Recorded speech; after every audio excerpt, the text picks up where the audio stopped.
Chapter 493. Yang Wanli glanced at Fan Xian beside him and said, "Teacher, the Jiangnan matter has been settled.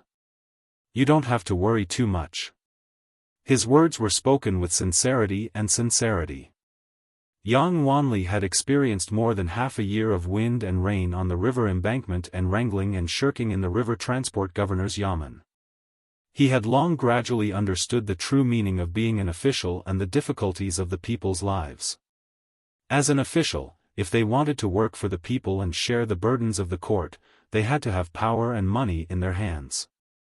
Otherwise, they couldn't do anything. Because Yang Wanli had Fan Xian as a backer, no superior in the Ministry of Works dared to order him around. Although the river transport governor's yamen was still a mess, he had the power to directly take silver from the palace treasury. Thus, in this area, no one could create obstacles for him. He was no longer the pure young man who dared to make a ruckus at his students with a wave of his sleeves. Every time he thought of this, he deeply admired the lesson his teacher had taught him by West Lake in Hangzhou.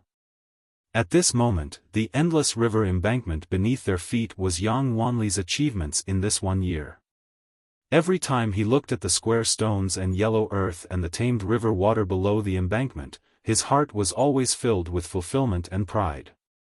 The patched clothes on his body and his dark face all became a symbol of glory.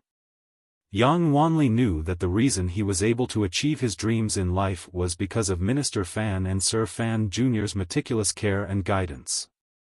Thus, he was both happy and worried about his teacher's arrival, which was why he said the words he had said earlier. Everyone under heaven knew that Fan Xian had been attacked on his way back to the capital. Yang Wanli was very worried about his teacher's health. Fan Xian shook his head and looked at the river water under his feet. "It's fine. Don't think too highly of me. I am a lazy person. I won't be busy with government affairs and harm my health. As for the Jiangnan matter, the Ming family's weakness has long been grasped. Naturally, they have no power to retaliate.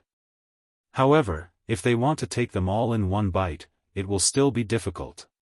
Yang Wanli could understand the meaning behind these words.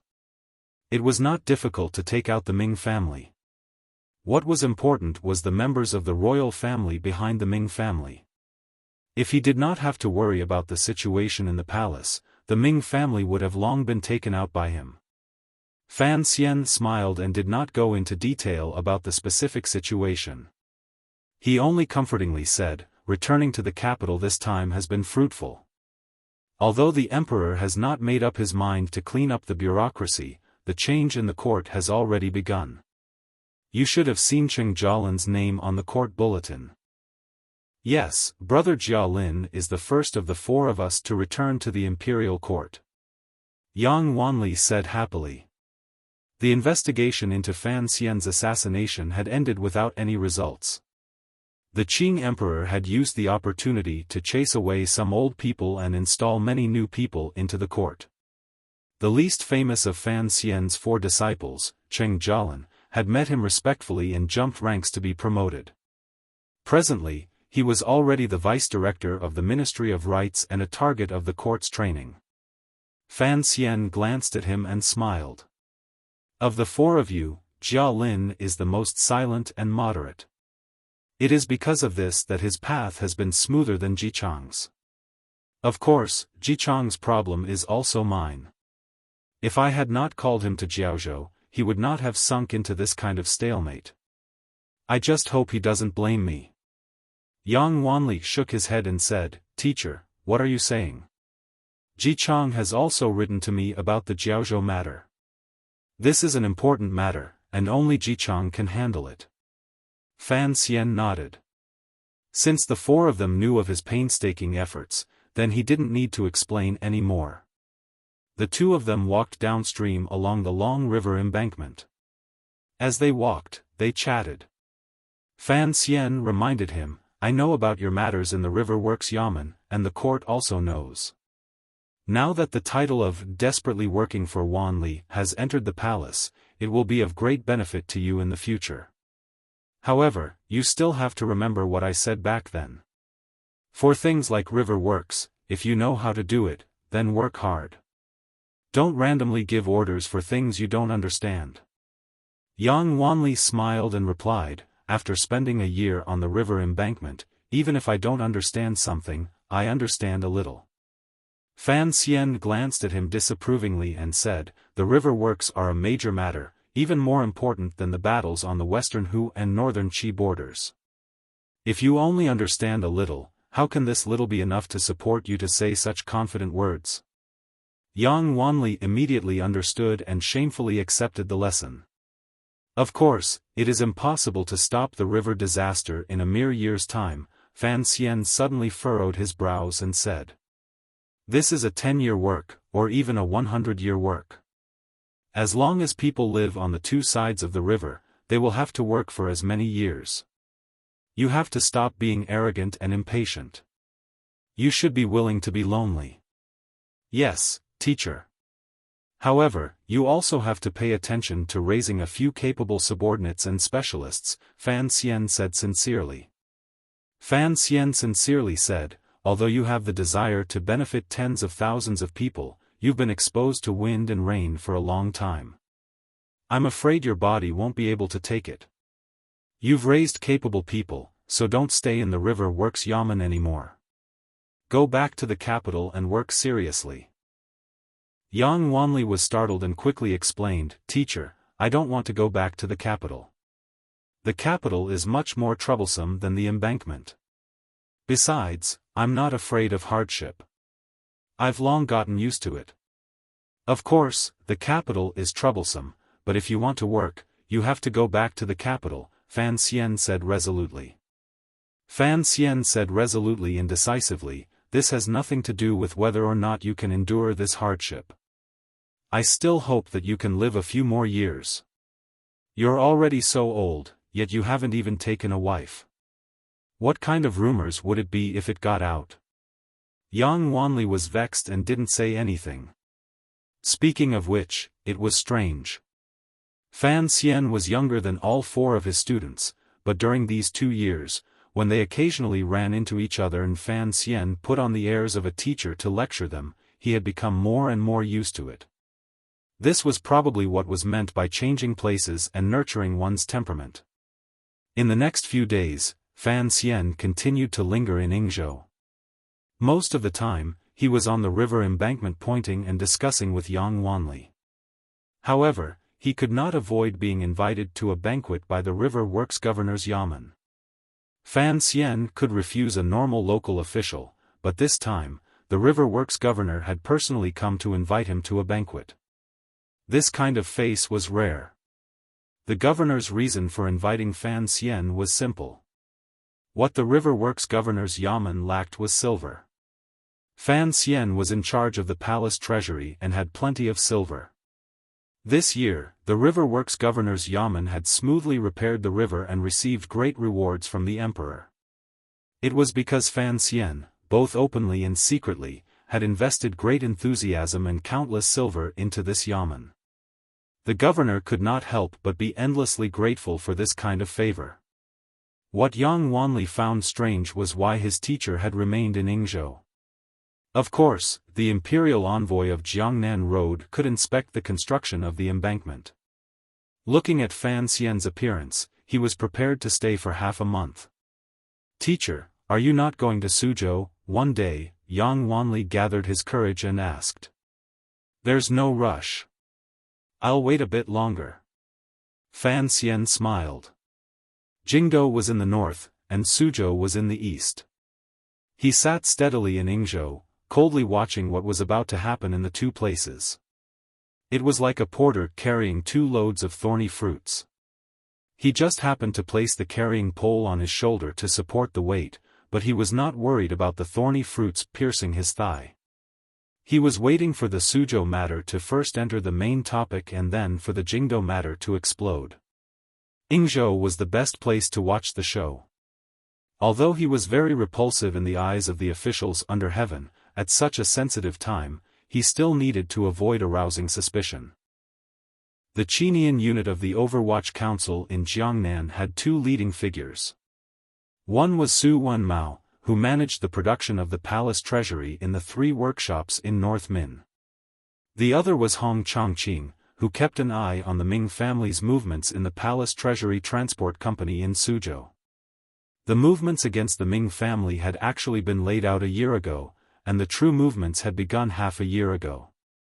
On one hand, Xiaofan Money House vigorously transferred silver to the Ming family to support their channels and daily needs. They also began to provoke Ming Launcher to open up a new business route. At the same time, they also made a move against the 6th master, who only liked sumo wrestling. That muddle-headed 6th master only knew that Xiaofan Money House had borrowed a lot of silver from him to spend, but he had never thought that his shares in the Ming family had long become a few pieces of paper in Xiaofan Money House. All of this was carried out in the open. Even if Xiaofan Money House were to press for a debt, given the Ming family's powerful strength, the goods in their hands as collateral, daily cash flow, and the support of Taiping Money House, they would still be able to deal with it. They would not be forced to liquidate and use their business shares and land to pay it off. Thus, the problem that had been placed in front of Fan Xian was how to quickly reduce the value of the Ming family's cash flow and cause serious problems for the Ming family's cash flow. Against such an enormous business of the Ming family, no matter how much money they had, it would still be difficult to achieve this goal. However, the problem was that Fan Xian had full control over the palace treasury. He had a death grip on the supply of goods. It was the same as having the Ming family by the throat. The first to act was Su Wenmao. With the full cooperation of the deputy of the palace treasury transport envoy, Ren Shaoan's cousin, and the skillful arrangements of a few old shopkeepers in Qingyu Hall, the production of the 3 large workshops in the palace treasury had gradually and steadily increased since the end of last summer. The quality had also increased greatly. With more goods sold, there would naturally be more to eat. The Ming family would not let go of this opportunity. Additionally, during this time, the Overwatch Council's harassment of the Ming family had been greatly relaxed. Thus, the entire Ming family business had come to life. In a moment, they had swallowed up countless goods and sent them in the direction of Dongyi and Quanzhou. Although such a large amount of goods had used up a great deal of the Ming family's money, Ming Qingda was not worried. Once they changed hands, there would be money coming in. This was also the reason why he felt so relaxed during that time. If it continued like this, what wonderful days it would be. However, the 3 large workshops of the Palace Treasury Transport Company had suddenly stopped for some reason. After the news of the stoppage reached Suzhou, Ming Qingda flew into a rage. He had Ming Launcher quickly go to the Palace Treasury Transport Company Yamen and ask what had happened. Hong Qingda shamelessly accepted his questions. He was only willing to say that the 3 large workshops were undergoing routine equipment maintenance and needed to wait for a few hours. The Ming family had the right to be angry and roar because he was a royal merchant who had bid out tens of thousands of liang of silver. Since the palace treasury had accepted his bid, they had to ensure his channel of goods. Otherwise, he could go to court before the emperor. However, Hong Chongqing also had an excuse to delay. The goods the 3 large workshops had shipped last year had already fulfilled their share of the bidding documents. Even if they stopped for 10 days to half a month, the Ming family would have already received all the goods they should have received. Ming Qingda had no choice. He could only use the power of the officialdom to find out the real news in Minchu. With great difficulty, he came back with news. He heard that the 3 large workshops had started a strike again. Sir Su of the Overwatch Council had chopped off the heads of over 20 people before barely managing to suppress it. However, this would delay work for many days. Only after learning of this reason did the Ming family let out a breath. As long as it was not Fan Xian's scheme, it was fine. They began to wait for the day the palace treasury would resume work. The reason the Ming family was so impatient and nervous was all because everything had been going well in the past 2 months. The Ming family had gradually come to accept the palace treasury's ability to deliver goods. Based on the daily amount, they had signed large contracts with Dongyi and overseas. The contracts had already expired. The Ming family needed large amounts of goods. What merchants needed was credibility. The Ming family would rather lose money than not have any goods to sell. After another few days, the 3 large workshops finally resumed work. However, there was not much of the various goods they produced. It was like trying to put out a cart of firewood with a cup of water. No one knew when they would return to last year's situation. For a moment, the Ming family sank into a small panic. In order to complete the contracts, they had no choice but to move goods from all over the place. Not only did they move the last of the family's reserves, they also had no choice but to borrow some goods at a high price from the shops on the north and south roads. After receiving the accounts master's report, Ming Qingda estimated the amount of cash available to the family. He furrowed his brows and said, "What exactly does Fan Xian want to do? Does he want to destroy me just by taking a few days of my goods? That is too childish." Ming Launcher listened to the side with a bitter taste in his mouth. These few days, he had secretly moved a sum of silver from Zhaoshang Money House in preparation to participate in the illicit salt business. His partner this time was Jiangnan's largest salt merchant, Yang Jimei. Furthermore, he knew that Yang Jimei and Governor Xueqing had a close relationship, so Ming Launcher was not worried about anything. However, the return on the illicit salt would take at least 3 months. If his father knew that he had moved the family's cash flow to another place, would he still be as confident as he was now? The Ming family doesn't have anything else, but we have silver, Ming Qingda smiled coldly. If Fan Xian wants to control the price of goods on the market to eat our silver, then we'll give it to him to eat. In any case, he'll still have to spit it all back out in the future. We must complete this order. However, the Overwatch Council's actions were not as simple as controlling the price of goods. On the second day after the Ming family successfully gathered the goods at a high price, the workers of the 3 workshops became excited as if they had taken ephedrine. The palace treasury's operations suddenly exploded. There was not a trace of a strike. In a very short amount of time, they reached a new peak in daily output.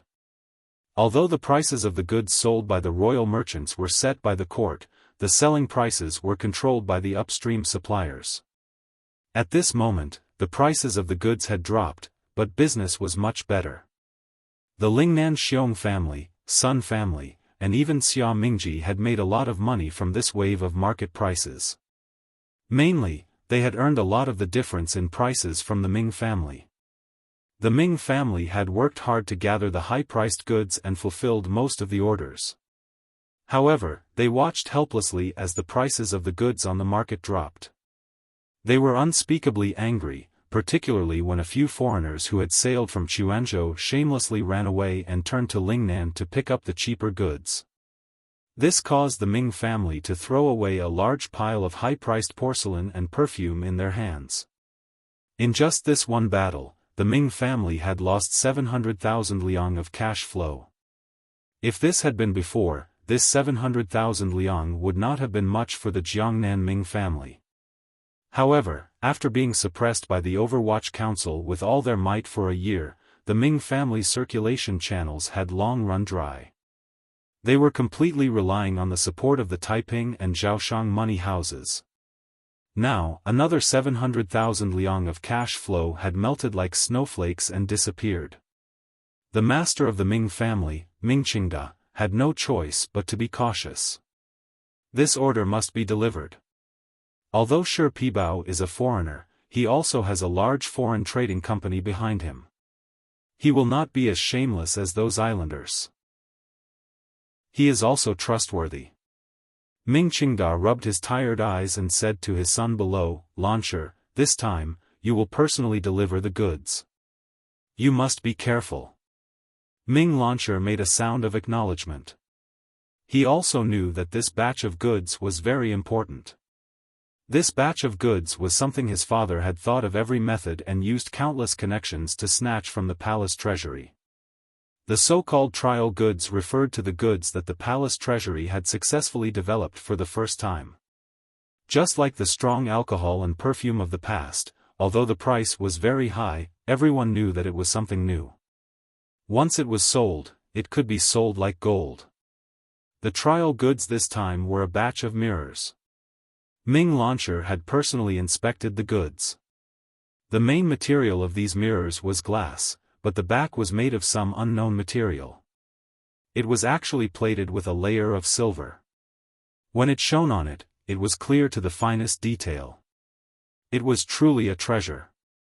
Logically speaking, given the relationship between Fan Xian and the Ming family, it would not be the Ming family's turn to make a fortune from such an important trial goods.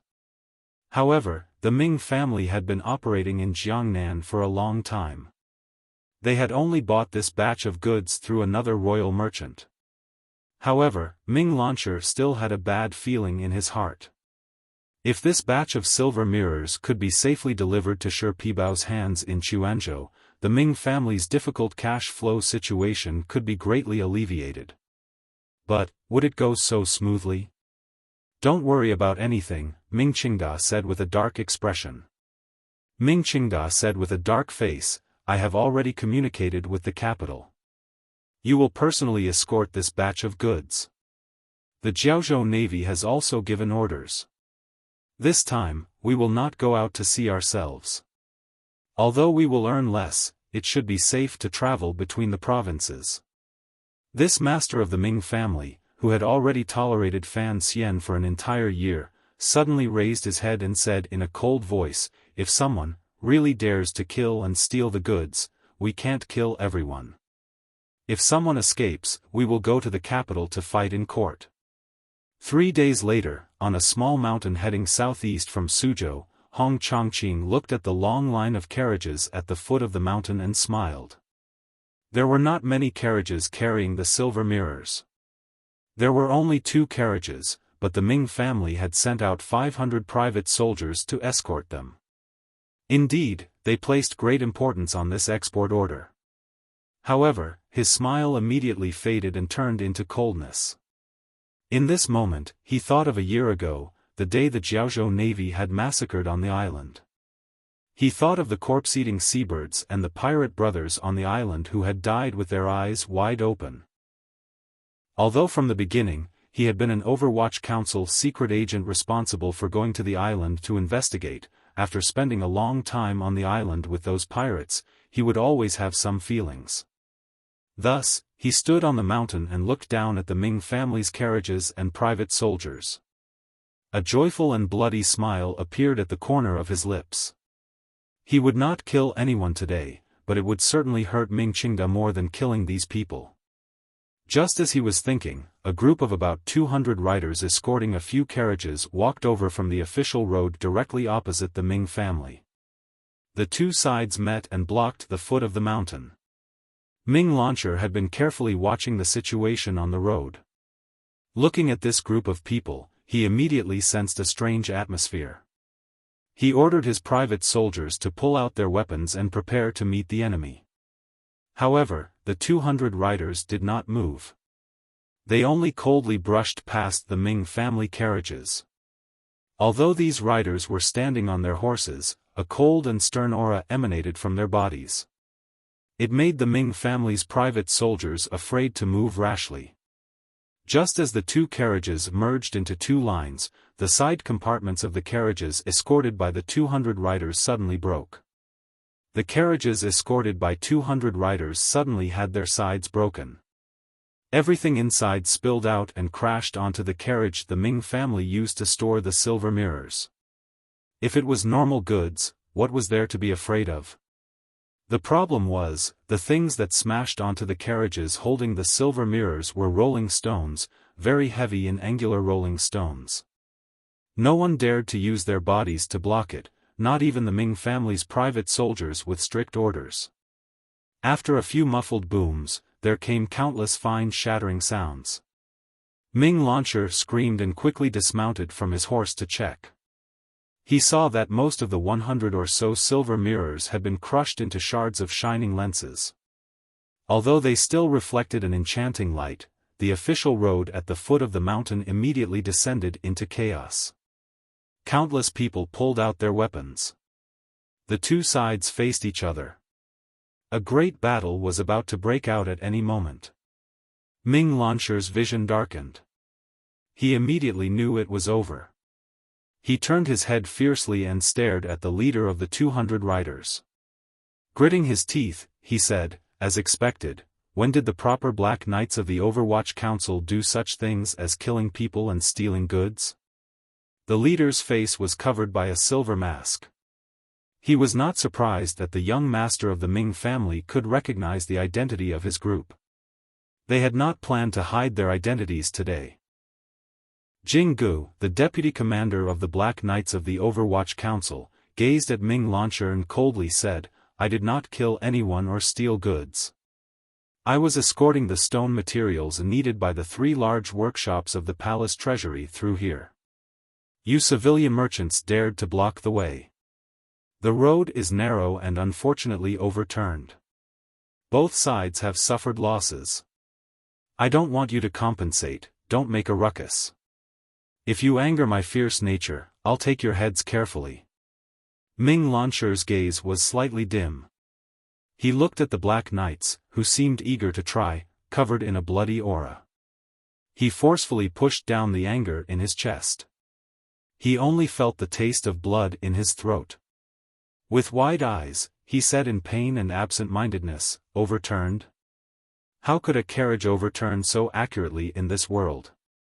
Both sides suffered losses? No matter how your stone was overturned, it would not lose a corner, while mine was a fragile silver mirror." Chapter 494. In the quiet valley, there was a stifling and panic, but no one dared to make a move.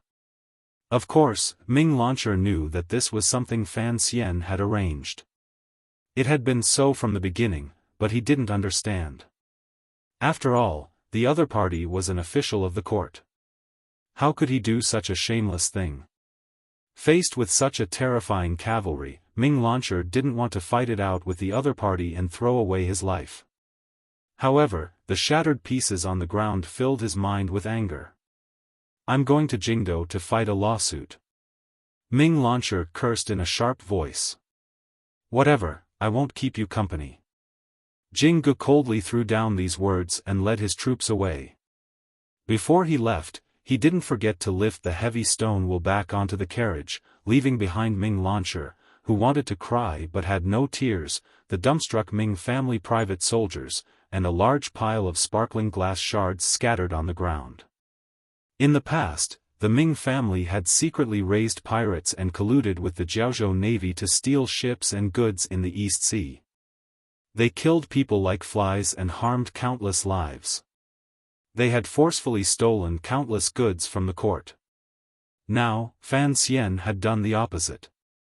He did not act on the sea but on land. He did not harm the Ming family's lives nor did he steal their goods. He only destroyed everything so that the Ming family could not cry even if they wanted to. The cycle of nature was fair and just. It should be like this. The matter was not over yet. Wearing official robes, Hong Chongqing coughed and walked down the mountain to Ming Lansher's side. Smiling slightly, he said, "Greetings, young Master Ming." "Sir Hong." Ming Lansher was already numb. He was not surprised to see Fan Xian's trusted aide. He just didn't know what he wanted to say to him. "My original name was Qing Hua. So, I was also a brother on that island." Hong Chongqing moved closer to Ming Lansher's ear and said coldly and ruthlessly through gritted teeth, "These worthless pieces of glass are my thanks to you on behalf of Brother Mengzi, Sister Lan Hua, and the hundreds of brothers who died on the island. Don't tell me you've forgotten Sister Lan Hua, right? She was your favorite concubine." After Hong Chongqing said this, his chest was filled with the pleasure of revenge. In a loud voice, he said, "Thank you." Laughing loudly, Hong Chongqing left confidently, leaving behind Ming Lansher with an ashen face and a shocked expression. He looked at his hands in astonishment. It was as if he had just remembered that he had once used these hands to end the life of a woman who was infatuated with him. The news traveled back to Ming Garden outside Suzhou. Ming Qingda's right hand trembled. The fine porcelain bowl in his hand fell to the ground with a crash and shattered into countless pieces. However, he did not feel any pain. Because the crisp sound of the silver mirrors shattering into pieces had already made his heart ache so much that he could not feel it anymore. This old man suddenly felt that his heart, like the porcelain bowl on the ground, had shattered into countless pieces. Lawsuit? I'm not afraid. He's even less afraid of a lawsuit before the emperor. Who will he find to fight for him? After enjoying himself in Yingzhou for half a month, Fan Xian waited for Wang Qinian. He finally got on the carriage and continued on toward Hangzhou. The news from the Overwatch Council had long arrived. Fan Xian raised his eyebrows. He found it funny and happy. Although he had also been able to summon wind and rain last year in Jiangnan, he had always been depressed and delayed by Ming Qingda, that old fox. Now that Jingdo was at peace, he could play with the other party in the palm of his hand. It was truly a very happy matter. He had only given a general plan, but the people carrying it out were the people below him. He had not thought that Hong Chongqing would still remember the tragedy on that island and stubbornly refuse to let the Ming family die quickly, insisting on cutting flesh with a slow knife. Cutting flesh with a slow knife, boiling a frog in warm water, Fan Xian said to Wang Qinian beside him. Fan Xian said to Wang Qinian beside him, even I feel heartache for the Ming family. Send down the order, the time has come. Tell the children to stop playing and quickly stop. Wang Qinian had stayed in the capital for almost a month just to watch the movements in the palace. He said, in another 2 days, the eldest princess and the crown prince will no longer care about the life and death of the Ming family. They will act before the Ming family can react. Now is the time. Fan Xian nodded and said, what I want is for them to not expect me to be so ruthless. I'm afraid I will continue to slowly endure with the Ming family. I want to catch them off guard. He suddenly smiled and lifted the curtain in front of the carriage.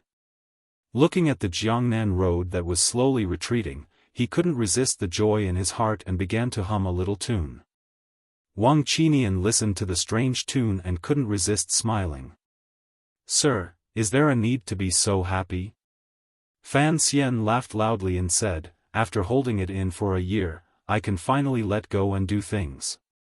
It's hard not to be happy. When the imperial envoy's carriage and guard of honor headed toward Hangzhou at the slowest speed, the people in Suzhou all had their own thoughts.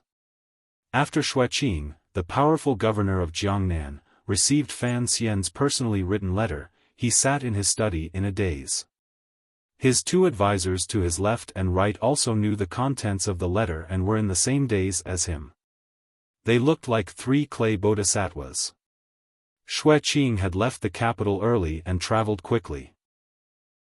He had arrived in Suzhou 20 days ago and was well aware of the losses the Ming family had suffered. He had thought this was just the Overwatch Council weakening the Ming family once again. He had not thought that Fan Xian would be so confident in his letter. It was as if he was prepared to finish everything in one go. What right does Fan Xian have? It's not like this is a fight. It was clear that the Jiangnan governor, Xueqing, did not know about the shady business of Zhaoshang Money House. He was thinking hard about where Fan Xian's confidence came from and why he would inform him in the letter to have him prepare. Since the imperial envoy has said so, then he must have a plan in mind. The left advisor furrowed his brows and suggested, the question now is, what should we do? Xueqing sank into deep thought. If Fan Xian could truly take out the Ming family, as a trusted aide who knew the emperor's intentions, he would cooperate well. However, the problem was, he was also quite afraid of the royal power behind the Ming family. As long as there was no clear inclination in the capital, he would not make the first move. How about, we do what we did last year and keep watching? The right advisor thought for a long time and could only think of a way to smooth things over. Xue Qing suddenly opened his eyes and two beams of cold light shot out. Watch, of course, we have to keep watching, but we can't just watch. Fan Xian is only the imperial envoy of Jiangnan Road. Even if he has a way to drive out Ming Qingda on the surface, it is not convenient for him to have the Overwatch Council act in secret. He has to take care of the hearts of the Jiangnan people. The Jiangnan governor finally said, "Move the provincial army to watch Ming Garden and the Ming family's 1,000 private soldiers. If Fan Xian has no way, we will continue to watch. If Fan Xian succeeds, we will have to help him take out these people." The right advisor said in a trembling voice, "Sir, moving troops to kill people, if the people in the palace find out, there will be big trouble." Xue Qing waved the secret letter Fan Xian had sent in his hand and calmly said, "Since he dares to do it, then he must have a grasp of the situation in the capital. This young imperial envoy is not an idiot. He wrote to tell me because he wants to share the credit with me, but this year, the Jiangnan Road Yamen has not done anything. If he wants to share the credit, then he must put in effort." Suddenly, a hurried knock came from outside the study. Xue Qing furrowed his brows. The advisor went forward to open the door. A subordinate official of the Jiangnan Road Yamen hurriedly walked in. Without time to bow, he directly reported to Xue Qing, "Governor, something has happened to the Ming family." Something had happened to the Ming family? Xue Qing's heart jumped and he silently sighed at how fast Fan Xian acted. His expression remained calm and he asked, "Tell me the specifics." The official swallowed and said, "In the morning, the Palace Treasury Transport Company Yamen went to Ming Garden to collect a batch of accounts. The names seemed to be silver mirrors." Xue Qing knew the inside story of how Fan Xian had people smash that batch of silver mirrors. He furrowed his brows slightly and couldn't help feeling a bit of heartache. He asked, "So what?" The Ming family signed the agreement, so naturally, this silver had to be paid. These words were clearly on Fan Xian's side. When the court dealt with merchants, they were always this shameless. What's important is not this amount of silver. The official glanced at the governor and carefully said, "I heard, the Ming family has a cash flow problem. A few of the money houses connected to the family have all gone to Ming Garden to press for a debt." "Press for a debt?" Xue Qing abruptly stood up. The Ming family had been in Jiangnan for 100 years. There were not many who dared to go to Ming Garden to press for a debt. For one, the Ming family had a lot of silver. For another, no money house wanted to offend them. Why had it suddenly changed today? Countless thoughts immediately spun through Xue Qing's mind. Had Fan Xian, after messing with the Ming family for a year, forced the Ming family to the point of no return? If the Ming family actually couldn't pay up and were forced by those money houses to sell their businesses cheaply, the family would fall into chaos. Xue Qing furrowed his brows. He knew the emperor's meaning. The Ming family would be controlled by the court, but the Ming family could not fall into chaos.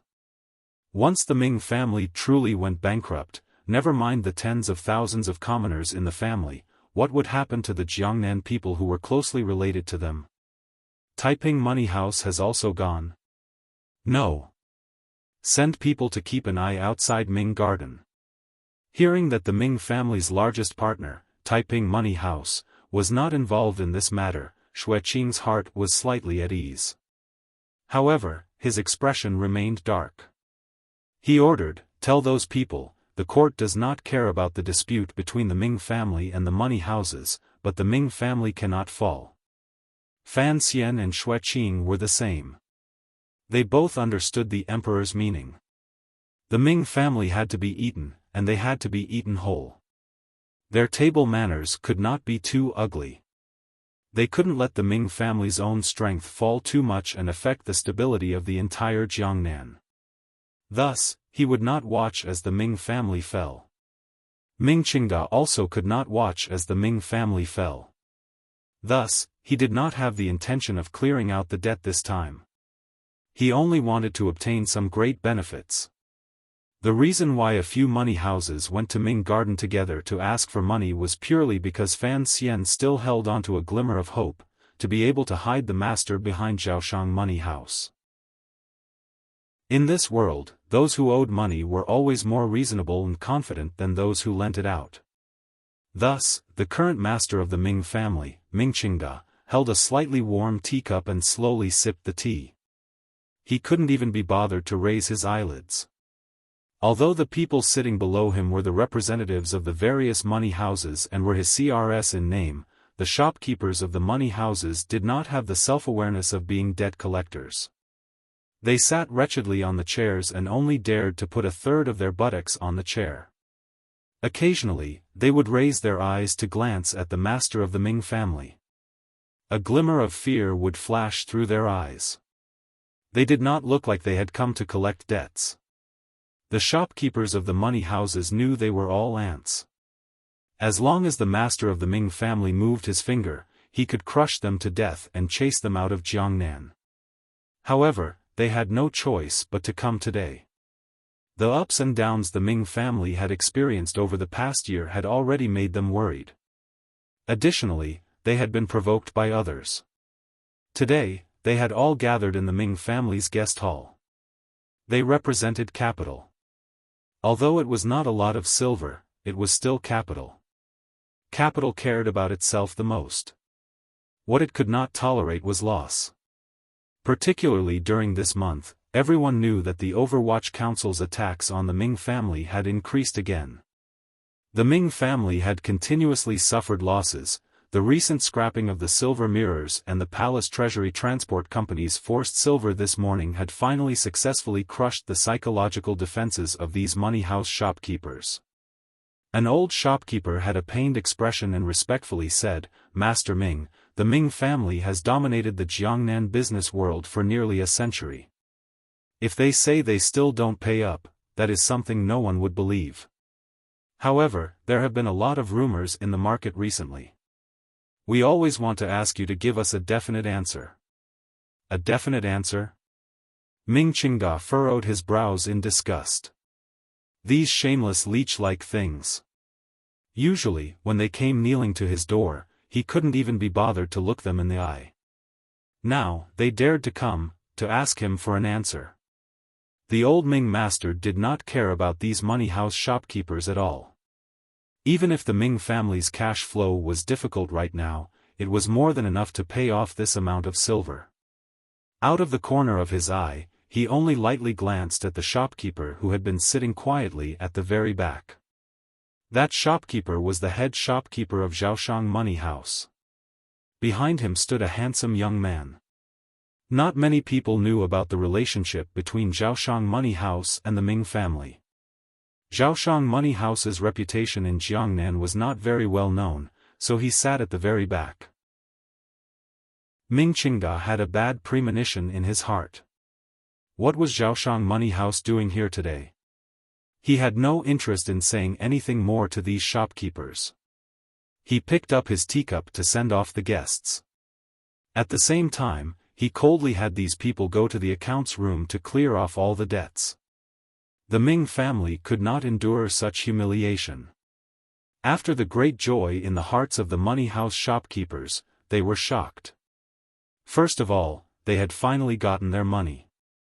Although they had lost some interest, they were shocked to see the Ming family's generosity. Was there a problem with the rumors they had received?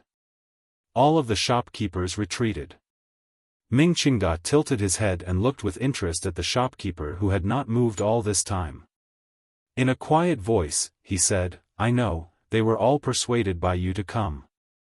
The head shopkeeper of Zhaoshang Money House smiled warmly and did not refute these words. Ming Qingda furrowed his brows slightly and said, "Speak, what do you want?" They were both old foxes who had floated in the business world for countless years. From their cooperation this year with Zhaoshang Money House, Ming Qingda knew that this unknown head shopkeeper of the money house must have been a ruthless character in the past. At this moment, all of the miscellaneous small fries had left, so the two of them spoke much more directly. Ming Qingda knew how much silver the Ming family had transferred to Xiaofan Money House. If Xiaofan Money House had also joined the ranks of the debt collectors earlier, the Ming family could only sell their land and houses. Even if they managed to survive this time, the family's strength would be greatly damaged. Since the other party had been silent until now, it was certainly not to laugh at the Ming family. They must have other requests. Given the promissory notes in Xiaofan Money House's hands, they indeed had the right to ask for something from the Ming family's hands. The head shopkeeper smiled slightly and said, "Master Ming, my master wants to cooperate with you." Cooperate? Ming Qingda's eyes narrowed. A cold light flashed and was immediately restrained. What kind of cooperation would it be for a money house to cooperate with a merchant? He closed his eyes and thought deeply for a moment. In a quiet voice, he said, "No." Although the word "no" was light, it was powerful and resonated, leaving no room for doubt. The head shopkeeper seemed to have not expected the Ming family to refuse so directly. After a slight pause, he still smiled and said, "No, it has to be possible." Ming Qingda opened his eyes abruptly and stared at the shopkeeper with a gaze of pity and disdain. His cold voice seeped out from between his teeth, "You are threatening me?" "I wouldn't dare," the head shopkeeper of the money house said warmly. "It is only a request." Ming Qingda once again sank into deep thought. He didn't ask what the other party was relying on to threaten him. He had borrowed a lot of money from Xiaofan Money House this year. This was enough to give the other party a bit more confidence in his words. The head shopkeeper said slowly, "Business is business. Master Ming, you also know the present situation. If the money house uses the notes to demand silver, the Ming family's cash flow will immediately be cut off. What will you use to provide for the palace treasury's subsequent silver? Sir Fan Jr. is waiting for you to be unable to produce the silver, then he can cut off your right to travel east. Although the Ming family is rich and powerful, you can't lose your identity as a royal merchant, and you can't lose the silver flowing out of the palace treasury." Ming Qingda fell silent. He knew the other party had hit the nail on the head. The Ming family's biggest problem was that their cash flow was gradually showing signs of drying up. It is written clearly on the transfer of silver. Before the time is up, don't even think about taking back a single tael of silver. Up until now, Ming Qingda still did not panic at all because he had enough confidence. Unexpectedly, the head shopkeeper of Xiaofan Money House smiled slightly and said, "Who says I can't take it back? It is written on the contract that if the money house is willing to pay a shallow price, you must return the silver within 5 days. This lawsuit, even if it goes all the way to Jingdo, I will still win. You must still return the silver." Shallow price. Ming Qingda abruptly stood up. An expression of disbelief appeared on his tired face. Lowering his voice, he scolded darkly, "You're crazy. You're going to lose 30%. The head shopkeeper's expression did not change. "If we really can't work together, even if we lose 30% of the silver, our money house will still ask you to return the silver ahead of time." Ming Qingda stared at him coldly as if trying to determine whether or not the other party was a madman. He slightly relaxed his tone and said, "If we really do this, the Ming family can at most sell our land. It's not like we can't pay you back, but your money house's losses will be great. This proves our determination and sincerity." The head shopkeeper smiled warmly. The shopkeeper smiled warmly and said, "My master has always been in the money house business, but he is very interested in your country's business. He is an ambitious person and is willing to cooperate with a hero like you, so please do me the honor." Ming Qingda slowly sat down. He finally understood. It turned out that the master of Xiaofan Money House had wanted to borrow money to join the Ming family's business a year ago. This scheme had been set up for too long. "Who is your master?" On the day the agreement is reached, the master will certainly come personally to thank you, Master Ming. What if I really don't want to? Ming Qingda had already recovered his calm. He lightly said, a lawsuit is fine. The Ming family will accompany you all the way. As for this silver, we can at least drag it out for a year or so. Can it really drag it out? The head shopkeeper smiled warmly. A lawsuit before the emperor is just a joke. According to the first 3 rules of Qing law, you should understand that a lawsuit for a private loan can at most reach the Jiangnan Road Yamen, until it reaches Sir Xueqing. Are you sure you want to do this? Of course, Ming Qingda did not want to do this. The court had been watching his family like a tiger for an entire year. If they ran into this kind of lawsuit, they would certainly think of a way to kill him. He had not thought that Zhaoshang Money House had already calculated all the escape routes and understood the conflict between the Qing court and the merchants so clearly. Ming Qingda's finger trembled slightly. He stared at the head shopkeeper and roared in his tired old heart, "This is a conspiracy." After a long silence, Ming Qingda said tiredly, "How does your master want to work with me?" "Debt to silver and shares," the head shopkeeper said cleanly. Chapter 495. Winter had passed and spring had not arrived. Last night, a gust of cold wind swept past. The newly born laziness outside the walls of Ming Garden immediately froze to death, suffused with an inauspicious white. Ming Qingda closed his eyes slightly.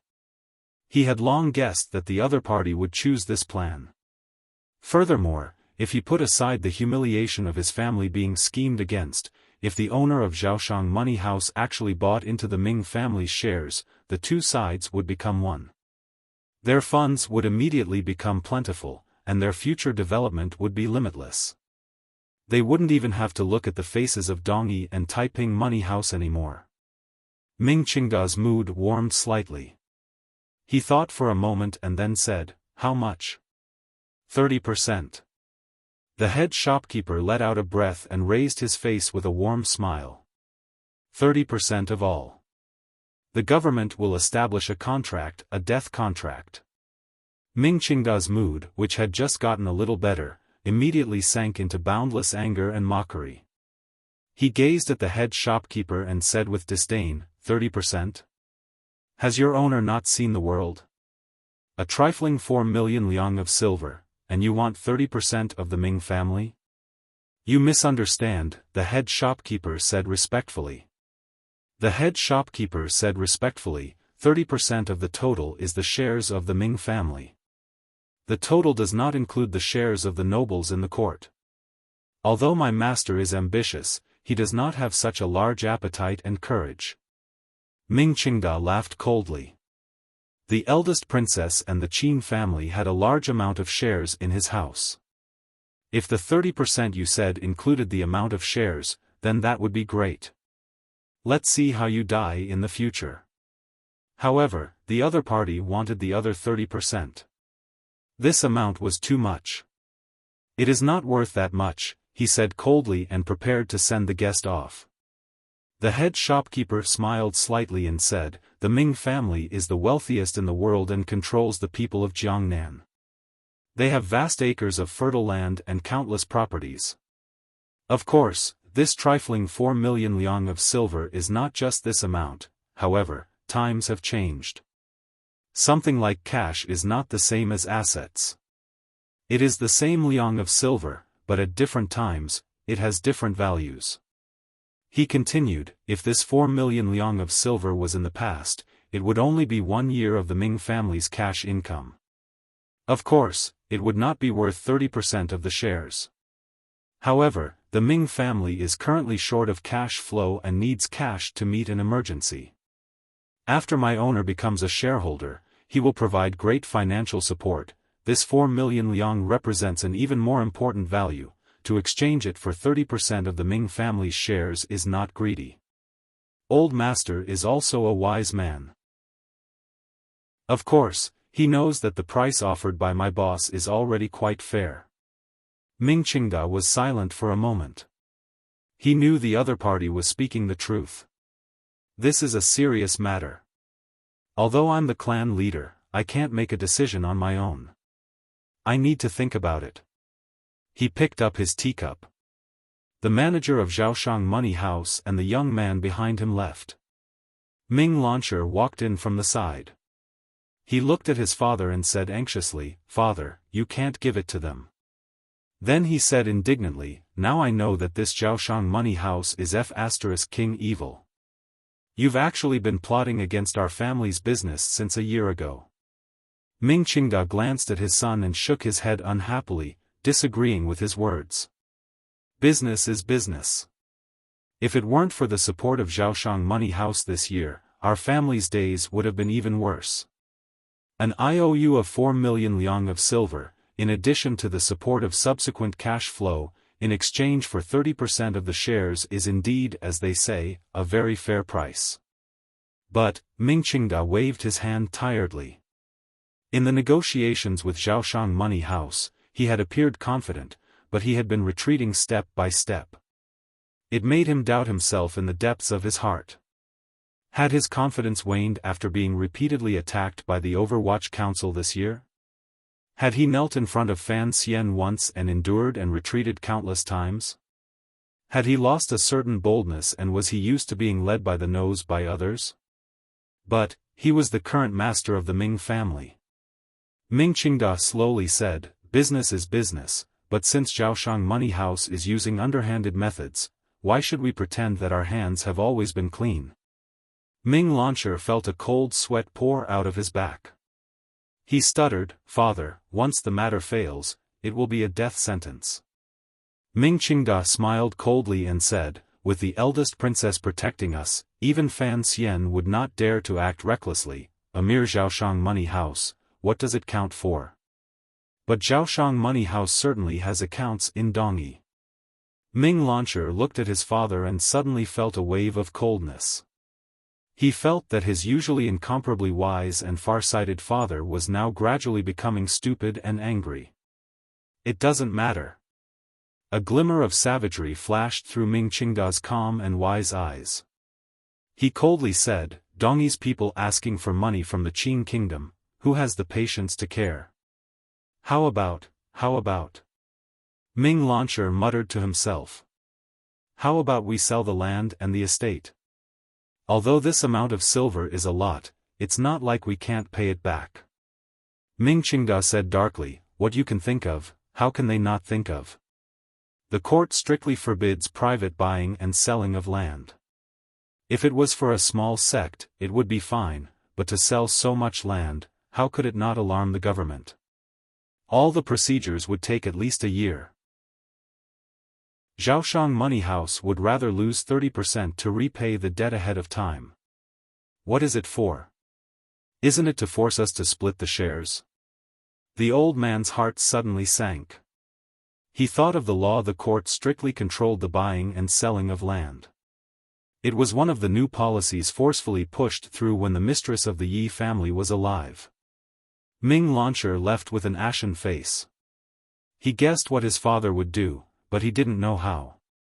He only knew that his father had finally lost his reason under the pressure of the Ming family facing a storm this year.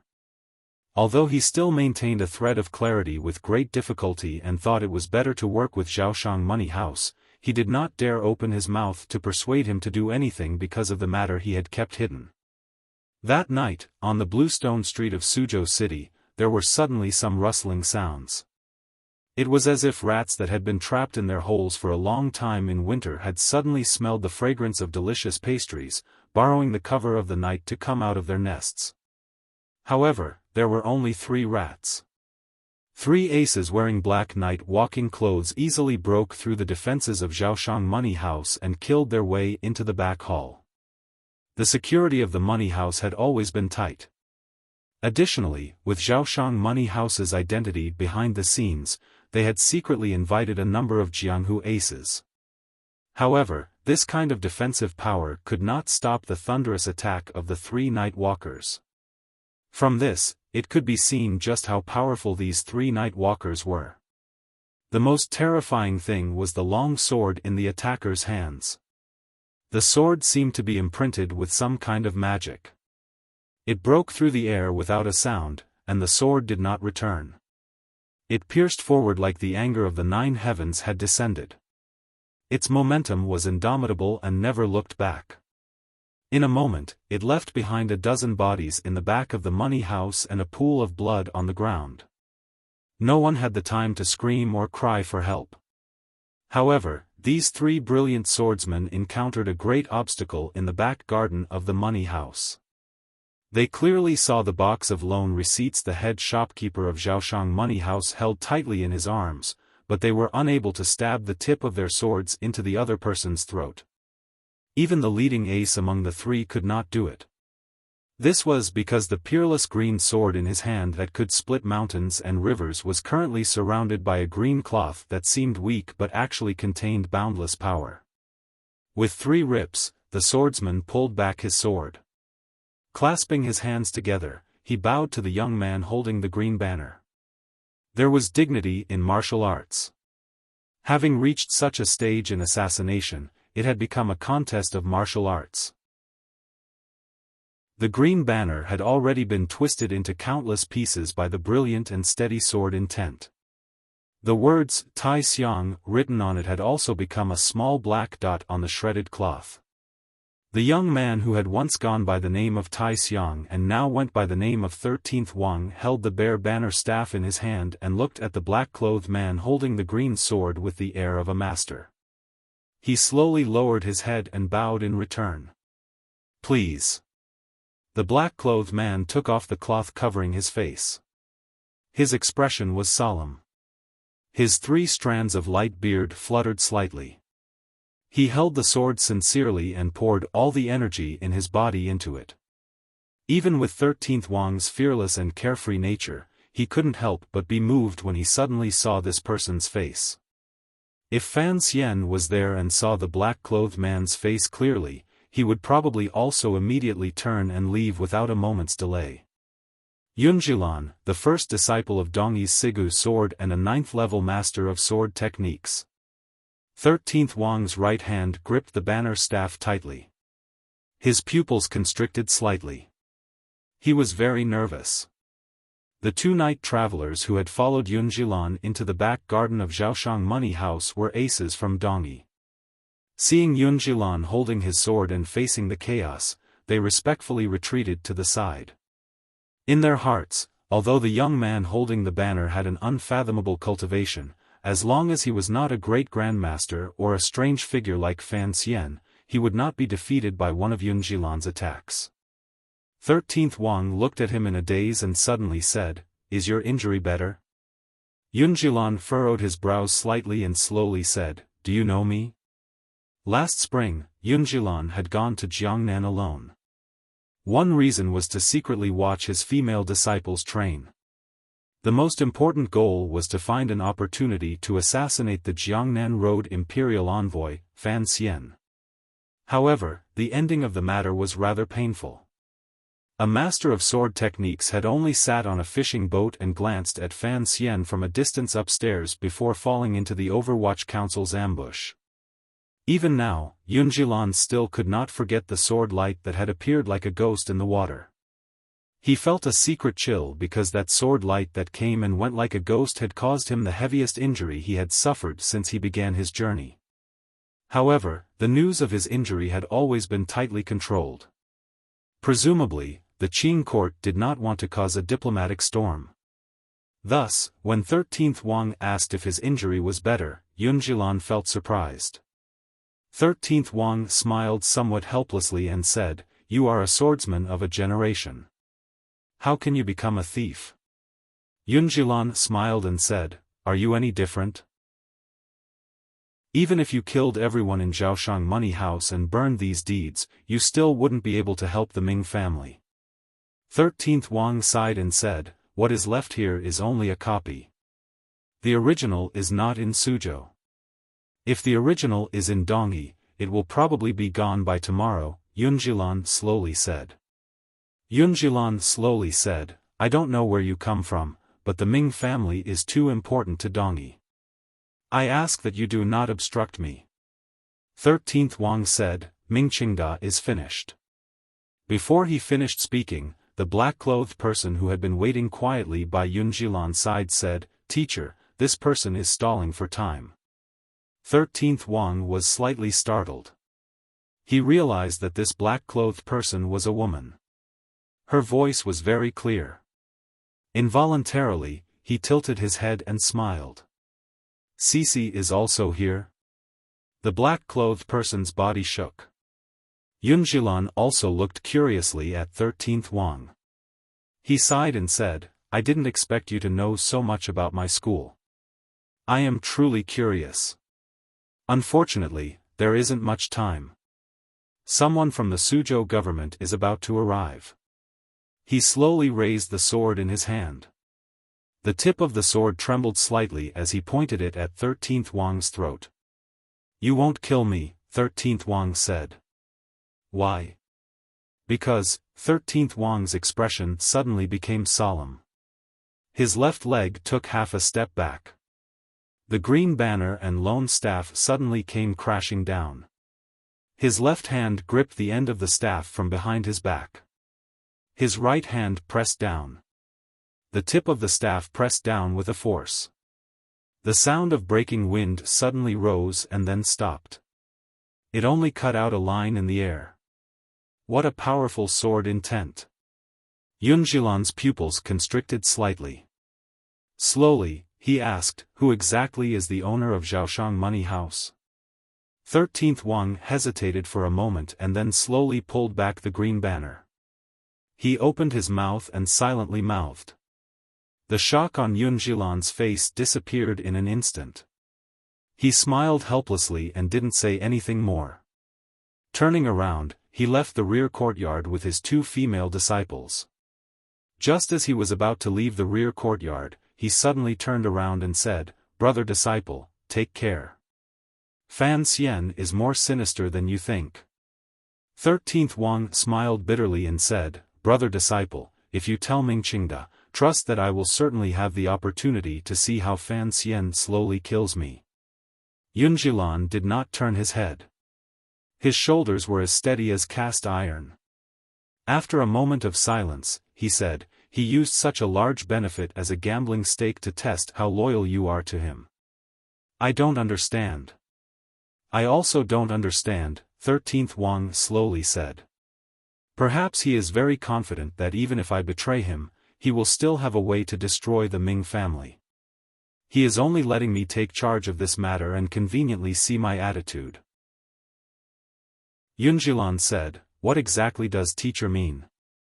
Is the Ming family more important, or is Fan Xian's trust in you more important? Only then can I decide what to do." "Sir Fan Jr.'s trust is the most important," 13th Wang said sincerely.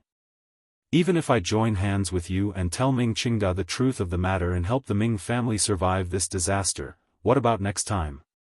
In the end, the palace treasury is Sir Fan Jr.'s. Teacher does not mind establishing some kind of friendship with a child from a foreign country." "Then, you shouldn't have told me just now," Yunjilan slowly said. 13th Wang smiled and glanced at the head shopkeeper of Xiaofan Money House, who was holding a document and had a face full of wariness. "Even if I didn't tell you, no one knows whether or not I would inform you in secret. So, it was better to tell you face to face. Looks like there won't be any action in Dongyi." Yunjilan sighed. He was not sighing that he had made a wasted trip. Rather, he was admiring the deep scheming beneath his teacher's foolish appearance. It was not until today that he found out that the most mysterious brother disciple had been following Fan Xian to do things ever since he left the hut. "Yes." 13th Wang lowered his head and said, "Presently, I am the one attacking, so, please step back for now and maintain your silence." "I can step back, but why should I be silent?" Yunjilan calmly asked.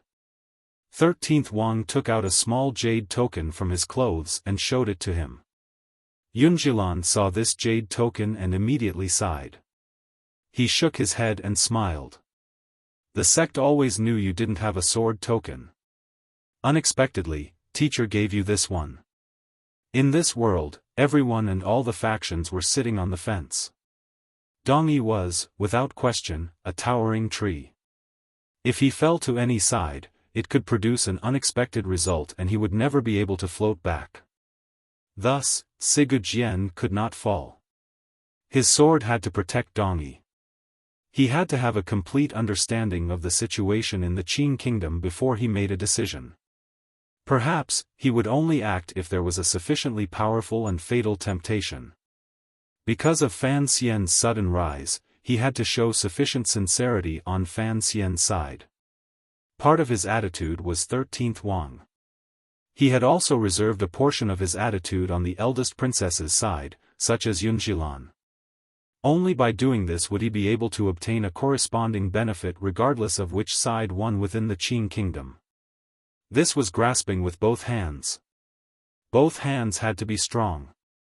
Tonight's surprise attack on Xiaoshang Money House had caused Sigurd 2 hands to clasp together and begin to compete. Probably even this great grandmaster had not expected this situation. Fan Xian had attacked first, so Yunjilan could only retreat. However, he didn't need to remain silent. He could tell Mingqingda the truth and have him reject Xiaoshang Money House's investment. However, he had seen his teacher's sword token, so he understood which side the great grandmaster was leaning toward in the current situation. Xiaoshang Money House was completely silent. The faint smell of blood came from the front yard. The face of the head shopkeeper of the money house, who had been on guard earlier, had long recovered its calm and warmth. He bowed solemnly to 13th Wang, who was holding the green banner in a daze, and respectfully said, "Congratulations, Sir 13th, on passing." 13th Wang tilted his head in a daze. A moment later, he sighed and said, "The hearts of humans are truly complicated. Teacher and Fan Xian are truly two very interesting people." Out of habit, Mingqingda once again turned his gaze to the trees outside the high walls of Ming Garden. He felt a bit desolate in his heart. Winter had clearly ended, and the spring wind had already brushed his face. How could the green and tender branches that had sprouted a few days ago be frozen to death again? He knew that the situation placed in front of him and his family was like a harsh winter. The Ming family had a century-old foundation. How could it be played to death so easily? However, ever since they had become royal merchants that distributed palace treasury products, the Ming family had earned a lot and sunk too deep. They could not pull themselves out. Gradually, it became a place for the various powers in the court to wrestle. No matter how strong the merchants were, how could they stand up to the court's tricks? Regardless of whether it was the suppression this year, the manipulation of the prices a few months ago, or the vicious and somewhat shameless act of throwing rocks at silver mirrors, the Ming family had paid too much blood and sweat and lost too much power. The entire family business was becoming more and more difficult to operate. If he could escape, the Ming family could still survive. However, he could not escape, so he needed to solve the problem.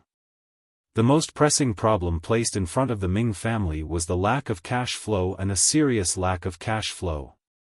To solve this problem, they needed outside support. However, Taiping Money House was not a bottomless pit. It could not forever give blood to the Ming family. It was said that there were already people in Dongyi who were raising objections. As for that damned Xiaoshang Money House, Mingqingda furrowed his brows and began to cough. He coughed until there was a tearing pain in his chest. If Xiaoshang Money House did not want 30% of the Ming family's shares and had enough bargaining chips in their hands, Mingqingda would not have made such an irrational reaction. He was even willing to enter into a deeper level of cooperation with Xiaoshang Money House. After this storm, they could join hands and earn all the silver in the world. But, he wanted his family property. This touched Mingqingda's bottom line. This was the family property he had obtained by kneeling down to kill his mother and begging for glory. How could he hand it over with both hands for 4 million liang of silver? However, the current Ming family indeed could not pull out the silver to pay back this 4 million liang of silver. Even if Xiaoshang Money House used a shallow price to pay off the contract, Ming Qingda still could not take out close to 3 million liang of silver. He coughed even harder. A glimmer of gloominess, loss, and submission flashed through his eyes. Yunjilan once again took his people and left. However, last time, this great swordsman had been injured by the Overwatch Council. This time, he had left confidently. The difference between the two made Ming Qingda smell a great danger. The night before, although many people had died in Xiaoshang Money House, the account books and promissory notes had not been stolen. There was no movement in the operations in Dongyi. On the contrary, the Jiangnan Road Yamen had rushed to take over the Xiaoshang Money House murder case and stationed heavy guards. At the same time, the Ming family's private soldiers were all closely watched by the provincial soldiers of the Jiangnan Road governor, Xue Qing. Ming Qingda knew that he could no longer use thunderous methods. Being watched by the court, he could only think of a way through business. To solve the Ming family's current crisis, he could only choose to lower his head. He tiredly said to the concubine beside him, "Go invite the people from Xiaoshang Money House over, go personally. Make sure your attitude is better." Chapter 496. The Cece I wrote about yesterday was Yunjilan's disciple, the female swordsman Lu Cece of Dongyi. She had once appeared in Hangzhou in the first volume, but she was just a minor character. She was not the same person as the one in Fan Xian's family. That Cece is pregnant, how could she kill people? Ming Qingda glanced at her coldly and said, "Mother doesn't know you were once the eldest princess serving girl, but you know I know this very well, so there is no need to purposely remind me of anything. Her Highness and I have always been on the same boat, so I am not planning to leave." He paused and felt that there was no need to vent his anger on this woman. He shook his head and said, "The letter has long been sent to the palace. The eldest princess will certainly have a way to delay Fan Xian's hand. If the eldest princess had free time, of course, she would have enough schemes and arguments in court to delay the Overwatch Council's advance on the Ming family." The problem was, everyone was actually very busy right now. The head shopkeeper of Xiaoshang Money House sat coldly in the luxurious flower hall in Ming Garden. The tea by his hand had not been touched. His right hand was wrapped in bandages. No one knew if he had been injured in the battle the night before. That was then and this was now. The day before yesterday, Xiaoshang Money House had taken the initiative to discuss business with the Ming family. Today, after the Ming family's secret attack was ineffective, they had helplessly taken the initiative to ask. Thus, the attitude of this head shopkeeper was clearly different. Ming Qingda secretly watched the other party's expression from the back. He thought that although this head shopkeeper was angry, he still came. Presumably, the owner behind the scenes of the money house did not want the matter the day before to affect the large business between the two sides. He was just about to lift the curtain and go out when he found that his sleeve had been pulled. Turning his head in shock, he saw that his favorite son, Ming Launcher, had a deathly pale face and wanted to say something. Ming Qingda furrowed his brows and scolded in a low voice, "What time is it now? If you have something to say, then say it." Ming Launcher glanced into the hall and his expression became even uglier. Pulling on his father's sleeve, he entered the back hall. Without another word, he knelt down with a thud in front of him. "I am unfilial, please, father, kill me." Ming Launcher gathered his courage and raised his head. "We must not let Xiaoshang Money House use the transferred silver to exchange for shares." Ming Qingda was silent for a moment. He then slowly opened his lips and asked, "What exactly happened?" Ming Launcher lowered his head in shame and said, "I privately transferred a batch of silver to Xiaoshang Money House. I used half of the shares in my hands as collateral." Ming Qingda sucked in a breath of cold air.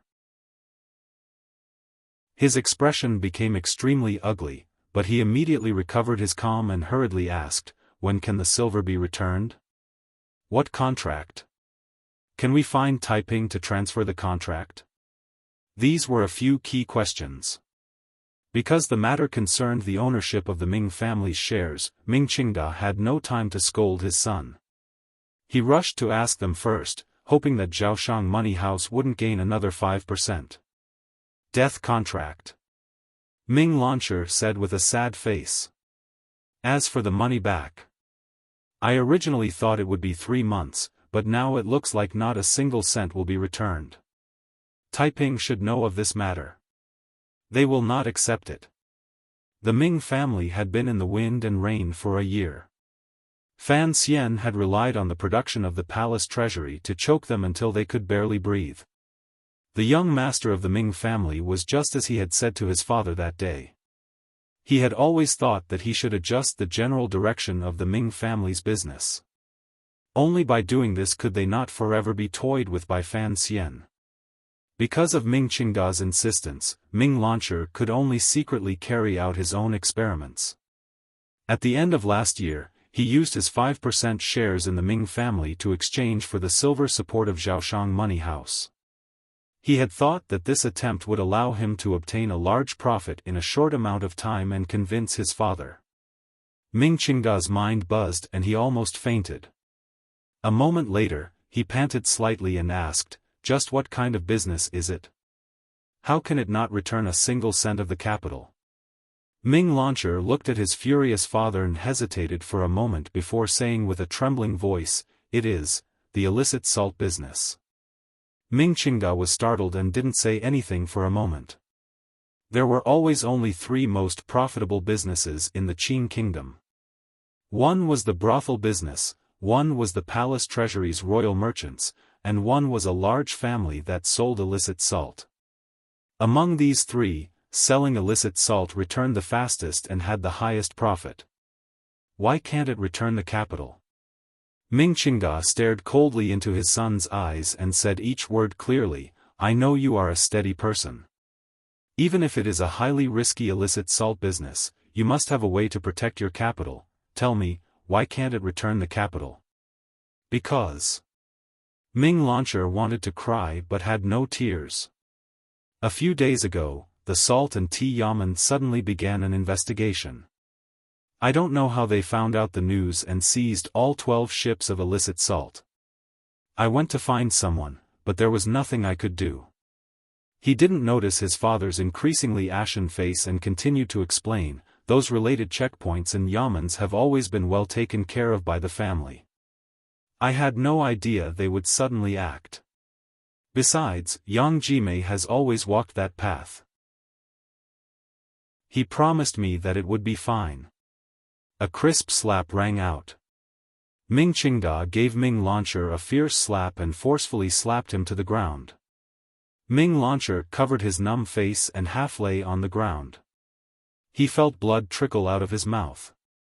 Looking at his father, who was as angry as a sick lion, he couldn't say anything. "Yamen? Yamen. You also know that's a yamen. The Salt and Tea Yamen doesn't dare to investigate the family, but wouldn't the Overwatch Council force them to investigate?" Ming Qingda roared in a low voice. His eyes were filled with disbelief, dejection, and rage. "Yang Jimei. Is there something wrong with your brain? That salt-selling laborer is one of Xue Qing's dogs. The place Fan Xian lives in Suzhou is his garden." Ming Qingda's chest felt a wave of coldness. He kicked his son and gritted his teeth as he cursed, "How did I raise such a stupid prodigal son like you?" With great difficulty, he calmed his emotions and said weakly, "Did you leave anything behind in the salt business? Be careful that the Overwatch Council uses this crime to execute you." "Father, please don't worry." Ming Launcher struggled to kneel in front of him. "That batch of silver came directly from Xiaofan Money House. Although that dog Yang Jimei knew it was me, the government couldn't find any evidence. If Xiaofan Money House brought your contract with them to court, then the government would have evidence." Ming Qingda sighed helplessly. Ming Launcher's heart suddenly chilled. This money house, it wouldn't be Fan Xian's, would it? Ming Qingda's body trembled. A moment later, he silently shook his head. It can't be Fan Xian's. The eldest princess has investigated the Ministry of Revenue in the capital. We have also kept a close eye on Fan Xian. He doesn't have that much silver to do this. These words were simple, but the effort behind it was great. The Ming family wanted to do business with Xiaoshang Money House. Of course, they had clearly investigated the background of Xiaoshang Money House and confirmed that Fan Xian had no connection to Xiaoshang Money House. However, Ming Qingda had not thought that although the results of his investigation were correct, the owner of Xiaoshang Money House was indeed not Fan Xian, the owner was the young emperor of Northern Qi. Everything starts from being cautious. Ming Qingda raised his head and barely managed to control his emotions of failure. Giving up 30% is letting down our ancestors, but it can let us delay for a while longer and wait for the backup plan in the capital. However, the Ming family's gradual decline and eventual destruction these 2 years was actually because of this delay. After a long time, when the head shopkeeper of Xiaoshang Money House yawned for the 20th time, the current master of the Ming family, Ming Qingda, walked out with a gloomy face. The head shopkeeper smiled slightly and said, "Master Ming, you've made people wait for a long time." Ming Qingda did not raise his hands in greeting, nor did he say anything else. Coldly, he asked, "Bring over the contract for Lan Shi's half of the shares. Cancel all the books, and I will agree to your owner's request." "Yes, Master Ming." The head shopkeeper's expression still did not change. He took out a document from his clothes and presented it in front of Ming Qingda. It was the contract Ming Launcher had left behind to collect the silver from selling salt. It seemed that he had long been prepared. Without waiting for Ming Qingda to speak, the head shopkeeper said in a quiet voice, "Cancel that portion when we get back." Ming Qingda nodded his head weakly. In the afternoon, the various accounts masters of the Ming family and Xiaoshang Money House filed in. The wealthy merchants that the head shopkeeper had strongly requested to come to watch the ceremony also sat to the side. The official notaries sent by the Suzhou government had also finished their preparations. 3 pieces of white paper were spread out on the table. An ink brush danced in the air. In a flash, 3 debt transfer documents were written. The wealthy merchants of the Xuanxiong family and the elderly people in Suzhou, who were watching from the side, looked for a while before they understood what was written. They couldn't help but repeatedly suck in a breath of cold air with an unspeakable shock. Xiaoshang Money House invested in the Ming family, 30% of the shares. Although the major figures in Jiangnan had long seen the Ming family's predicament, no one had expected that the Ming family, which was as rich as a country, would be in such a difficult situation. It could not be said to be at the end of the line. But to use 4 million liang of borrowed silver to exchange for 30% of the Ming family's shares? The merchants pondered it for a while and remembered that the Ming family's current predicament was mainly focused on cash flow, so they immediately understood this point. On the contrary, they felt that Xiaoshang Money House's asking price was very fair. Ming Qingda raised his brush and was silent for a moment. Without any pretense, he calmly signed his name and pressed his fingerprint on it. Everyone watched this scene silently. Regardless of whether they were friend or foe of the Ming family, they all felt incomparable admiration for the shrewdness and boldness of the old Ming master. For a century-old family to give 30% to outsiders, only an extraordinary person would be able to do such an extraordinary thing. The person representing Xiaoshang Money House to sign and press his fingerprint was a young man. A young man with a pretty face who stood behind the head shopkeeper of the money house the entire time. No one had noticed his existence. It was not until now that they all came to their senses and cast strange gazes, thinking, was the mysterious owner of Xiaoshang Money House this unknown young man? Ming Qingda finally furrowed his brows and said, "So, you are the owner of the money house. Forgive me for my rudeness the other day." It was no wonder he couldn't see it. 13th Wang's carefree and relaxed aura truly did not seem like an ambitious and ruthless figure in the business world. There wasn't even a glimmer of the feeling of someone in a superior position. 13th Wang was slightly startled. He didn't know whether or not he should admit it. He didn't know whether or not Fan Xian would remain behind the scenes. At this moment, there was a clamor at the door of Ming Garden. Immediately after, there was the sound of the middle door opening.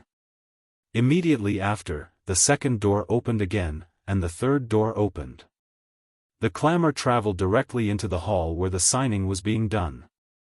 The hurried footsteps came quickly, even faster than the sound of the singing. They carried a glimmer of dominance and arrogance. Ming Qingda furrowed his brows tightly and gazed out of the hall. He didn't know who had come. The footsteps were light and fast. The owner of the footsteps was in an unusually light mood. Fan Xian, dressed in the black robes of the Overwatch Council, stepped over the long threshold and walked in. There was a pleased smile on his face.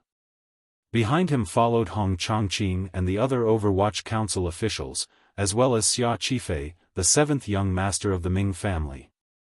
He didn't greet the officials and merchants. Instead, he walked directly in front of Ming Qingda and looked at the old man with an unfathomable gaze. After looking for an indeterminable amount of time, Ming Qingda furrowed his brows slightly. Looking at the imperial envoy who was rumored to still be in the Shazhou area, he asked, "Imperial envoy, you have graced us with your presence."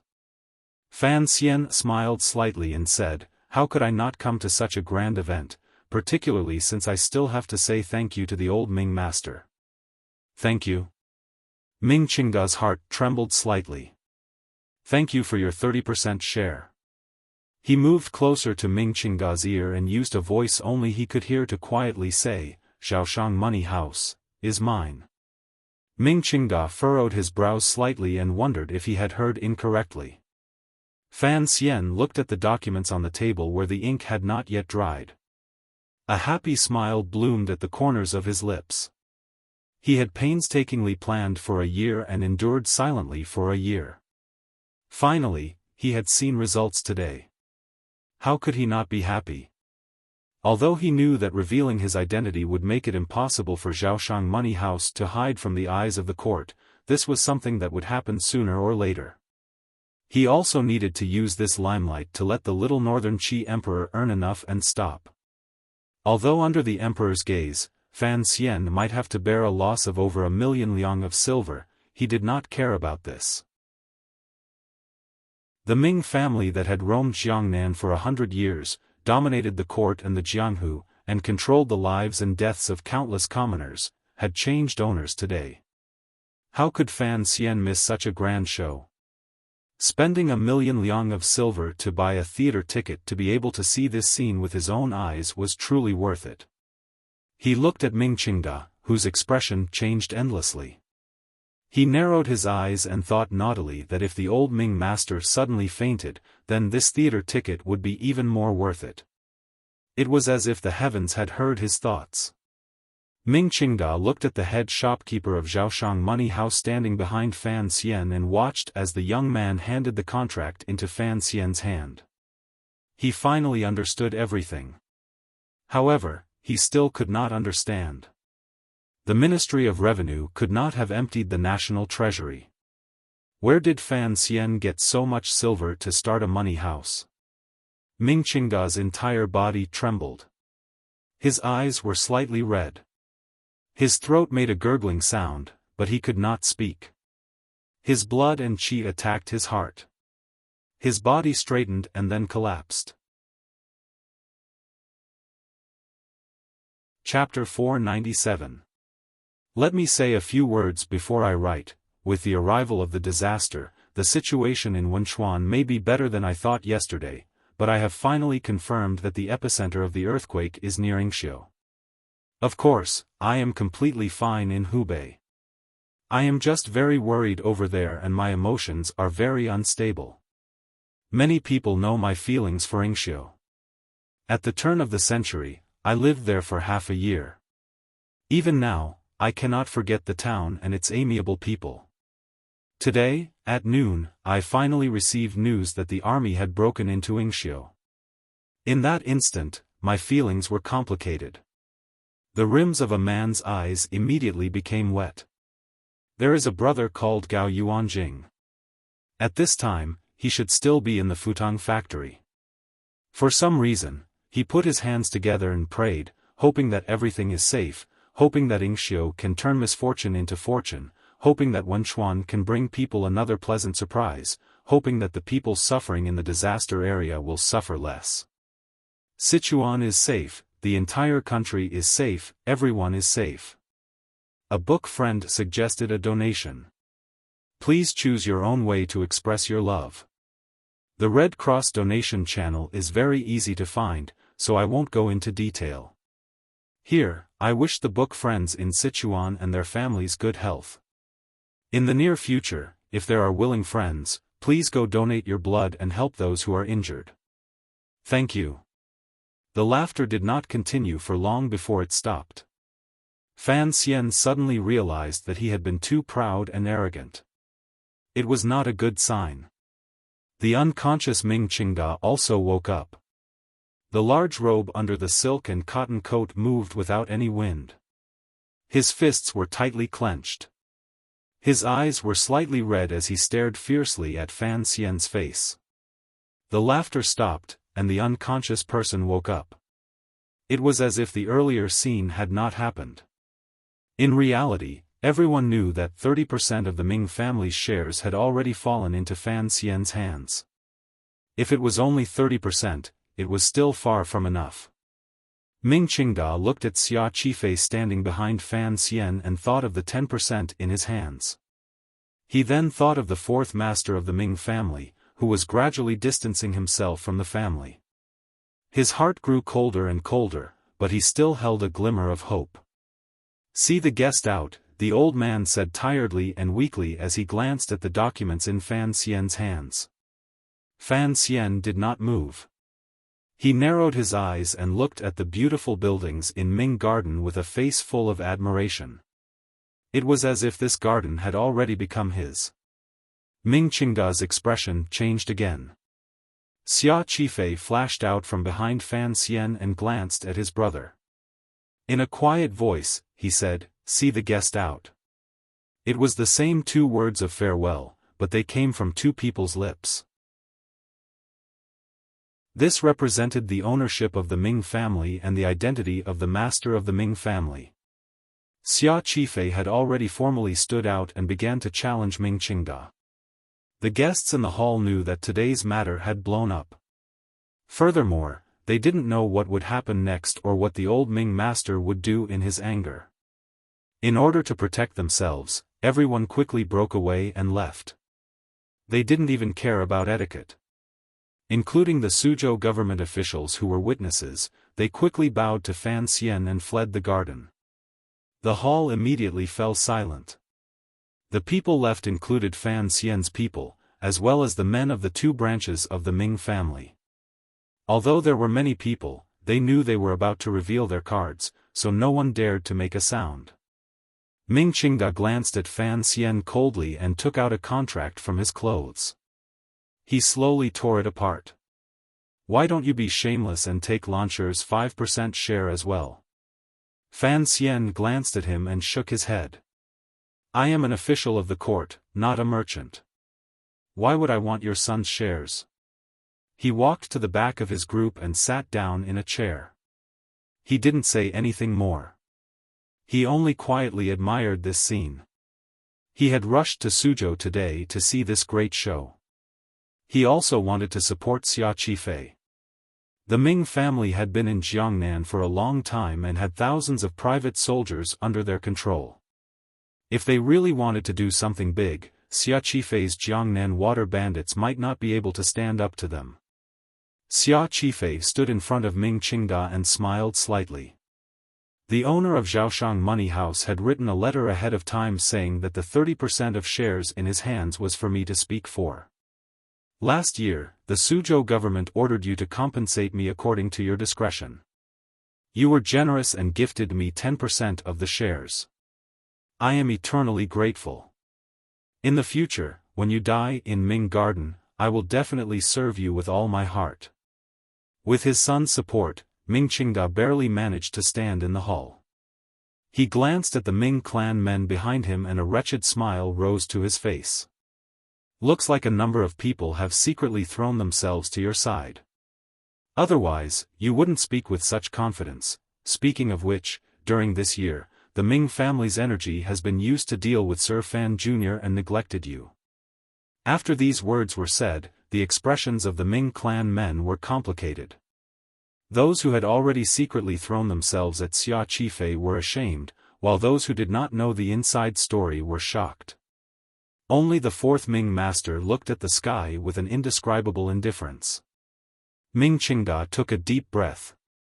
His face appeared incomparably old.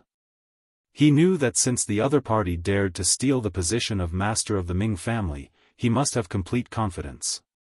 However, he still held on to the thought of a final struggle. He turned his head and stared coldly at the fourth Ming master. Enunciating each word, he said, "You also gave him the shares?" "A wise man submits to circumstances," the fourth Ming master slowly said. Ming Qingda laughed wretchedly 3 times and pointed at his nose as he scolded, "Idiot! The death of the Ming family is all because of you. I want to see how you meet the ancestors of the Ming family after you die and how you will face your mother in a moment." The fourth Ming master trembled slightly and immediately smiled coldly. His smile appeared very vicious. "Big brother, I don't have the face to meet. Last year, I was captured and thrown into the Suzhou government prison. It's fine that you didn't have people come to rescue me, but you actually sent people to assassinate me. Do you have the face to meet such a brother?" Ming Qingda stared into his eyes and said, "At the time, the situation had to be like this, I understand." The fourth Ming master smiled crazily. "You want the Jiangnan aristocrats to sympathize with the Ming family, so you want me to die in prison. But have you thought about it? I am also a son of the Ming family. Why should I die? Why don't you go and die? Why don't you go and die?" Ming Qingda's entire body trembled. He turned his head and roared at Xia Qifei in a sharp voice, "Show all your cards. Even if the third and fourth brothers, these 2 sons of concubines, have voted for you, it's still not enough." Xia Qifei glanced at him and slowly opened his mouth to say, "Zhaoshang Money House has more than 30%. More than 30%? Yes. Xia Qifei calmly said, "You know how much silver the 6th Ming master has owed outside these years. He is the matriarch's favorite youngest son. You have always been afraid of him, so you have been very stingy with his use and strictly forbade him from meddling with the family property. However, he is playful and is someone who likes to use silver, so he could only stretch out his hand to borrow from outside. He doesn't have any property, so he could only use the shares the matriarch left him as collateral." 6th. Ming Qingda's eyes widened. He had never thought that the key to the change in ownership of the Ming family would come from his own younger brother. He turned his head in shock and looked at the terrified 6th master in the crowd, who kept retreating backward. In a daze, he said, "6th, are you crazy?"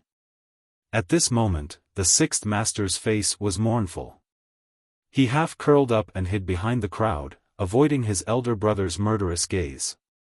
Under Ming Qingda's accumulated might as the master of the family, the men in the family were all scared half a step back by his murderous gaze.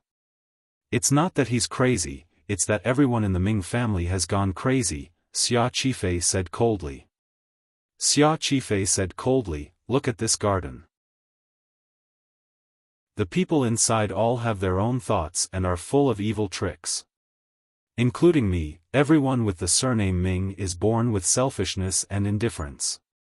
When disaster strikes, who would remember this surname?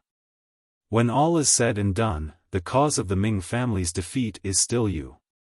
You guard against everyone in the family, yet you blindly retreat to outside pressure. How can you not lose when you do things like this?"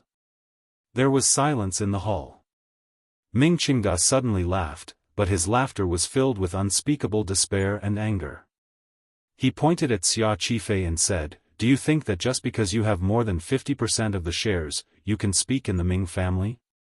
Don't forget, there are shares in the palace and military shares in the Ming family property. What you can control is still not enough." Fan Xian, who had been silent for a long time, finally opened his mouth and quietly said, "Those are dry shares." The two words, dry shares, made the situation clear. Fan Xian looked at Ming Qingda, who was about to sink into a state of madness, and said, "Can shares that are not on the books be openly taken out to fight a lawsuit?" Ming Qingda stared at Fan Xian's hateful and beautiful face and said, "Sir Fan Jr., do you really dare to take the eldest princess and old Qin master's shares?" Fan Xian stood up and tilted his head slightly. He thought for a moment and then smiled warmly.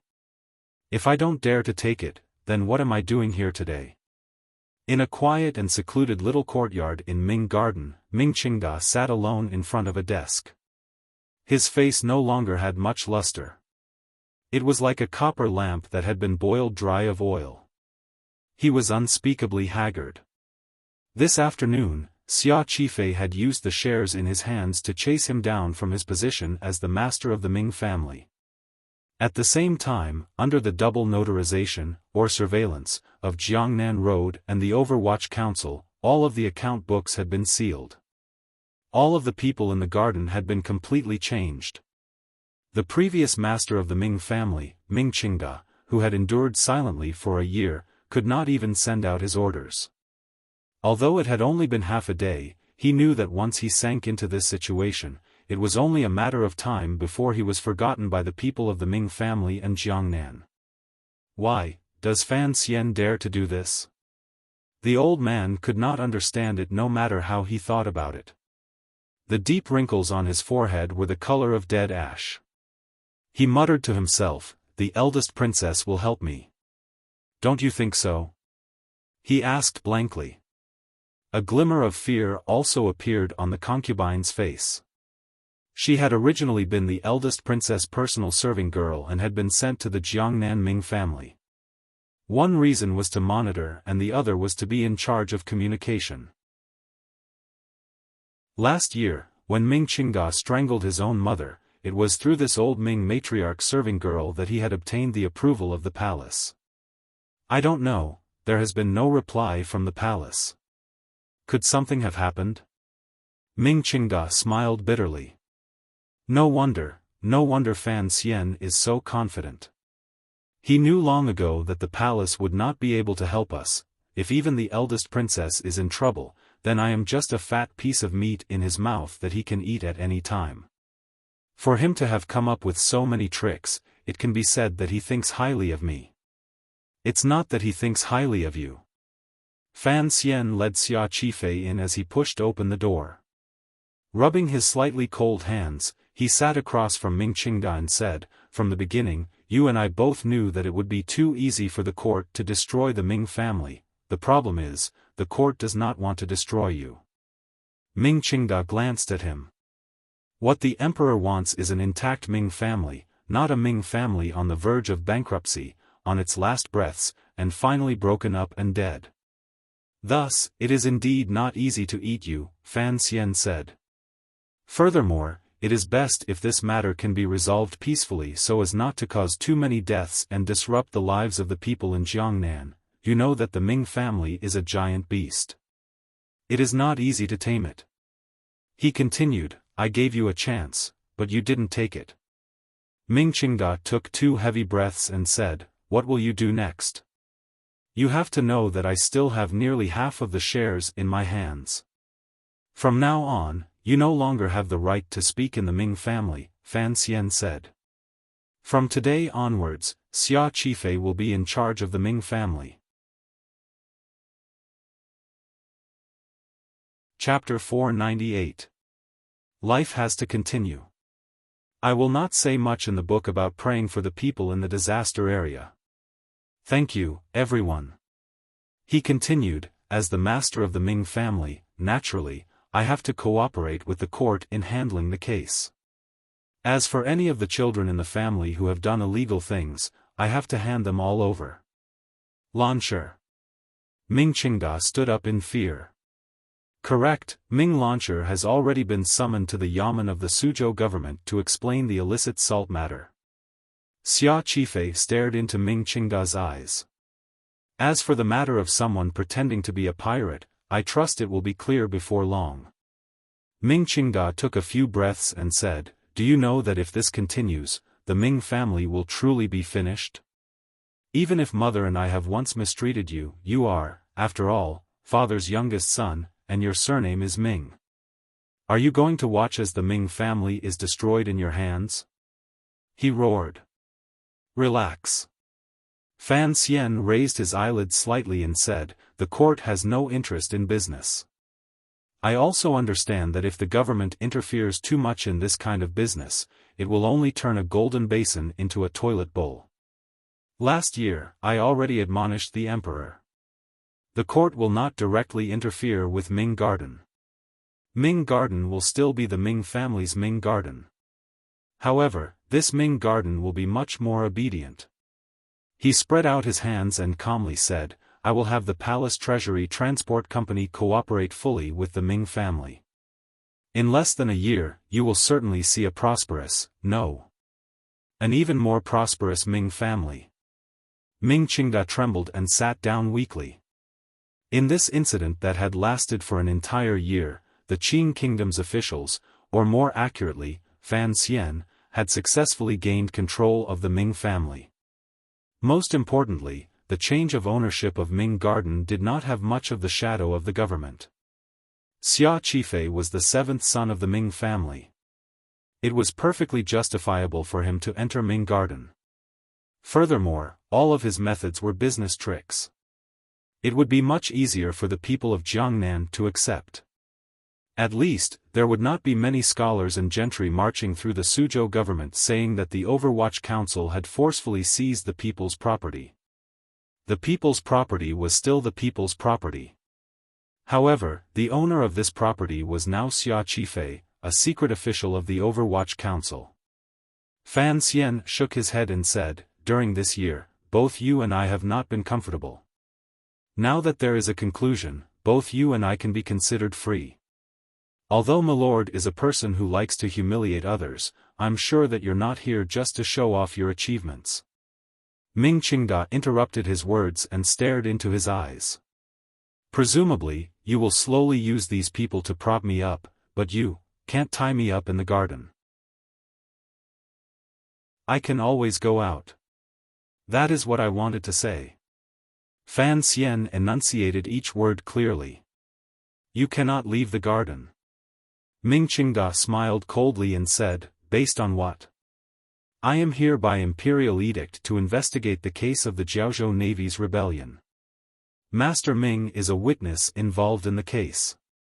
If you don't want to be accused of fleeing from punishment as soon as you leave the garden, you can leave. The Jiaozhou Navy case had long been finished. Fan Xian was just looking for an excuse. Ming Qingda smiled coldly and said, who are you trying to fool with these words? There's also the attack on Zhaoshang Money House and the assassination of Xia Qifei. Fan Xian smiled slightly and said, in the past, the old Ming master's hands stretched too far. There were too many loopholes to grab. Ming Qingda smiled in his anger and looked at Fan Xian with great interest. If you really wanted to investigate these cases, you could have investigated them before. Why did you have to wait until now? Because you were the master of the Ming family in the past. If I investigated you, it would make the entire court think that the Overwatch Council was persecuting merchants and scheming to steal wealth, Fan Xian said with a smile. Now that you don't have this identity, it's much easier. You seem to have missed out on one reason, Ming Qingda replied coldly. Yes. Fan Xian sighed. The eldest princess can't help you now. When I do things, I truly have no inhibitions and live happily. He glanced at the woman behind Ming Qingda. Ming Qingda's brows were furrowed deeply and he said, this is also what I didn't understand earlier. If you were sure that Jingdo couldn't help me, you could directly use these methods to destroy the Ming family, why go through so many circles? I said before, I want a complete Ming family, Fan Xian said. In the past, if I had used these thunderous methods, you, as the master of the Ming family, could have moved the entire Ming family against the court. You could even have thrown Jiangnan into chaos, but now, you don't have this identity. The words you say also don't have this kind of power. Identity doesn't seem important, Fan Xian said seriously. In reality, it is the most important thing. He smiled slightly and said, I have to admit, your identity as a merchant is far inferior to mine. No matter what, you cannot resist the anger of the court. However, you used all your methods, silently endured your grievances, and forcefully delayed me for a year. It is truly admirable. Ming Qingda smiled slightly and said, at least I am still the master of the Ming family. You won't let me out of the garden. Presumably, you are worried about me staying in the garden like this. How are you going to deal with me? Presumably, given your methods, you won't kill me in the heart of the storm and become the subject of gossip. You're wrong again, Fan Xian said seriously. I admire you, but your identity is not as good as mine. Even if you die now, you won't be able to raise much of a storm. Of course, he said warmly. He advised warmly, a bad life is better than a good death. I advise you to stay in Ming Garden for a few more days to recover. As he spoke, Xia Qifei's face carried a complicated expression. He took out a piece of white cloth from his clothes and gently placed it on the desk in front of Ming Qingda. Once the white cloth appeared, Ming Qingda's expression did not change, but the concubine behind him was so scared that her teeth chattered loudly. I'll leave the white cloth here. When you have the courage to use death to oppose me, please take it and use it yourself. Fan Xian gazed at Ming Qingda and said, but, I know you don't have the courage to commit suicide, so you will continue to live according to my wishes until I no longer need you to live. A person who strangled his own mother must understand the fear of death very well. He must be very afraid of going to the underworld to see that old woman after death. It's best if you don't die because it will be very difficult for Ming Launcher to come out of prison. If you die, the shares in your hands will be transferred to that baby who is not even 2 years old.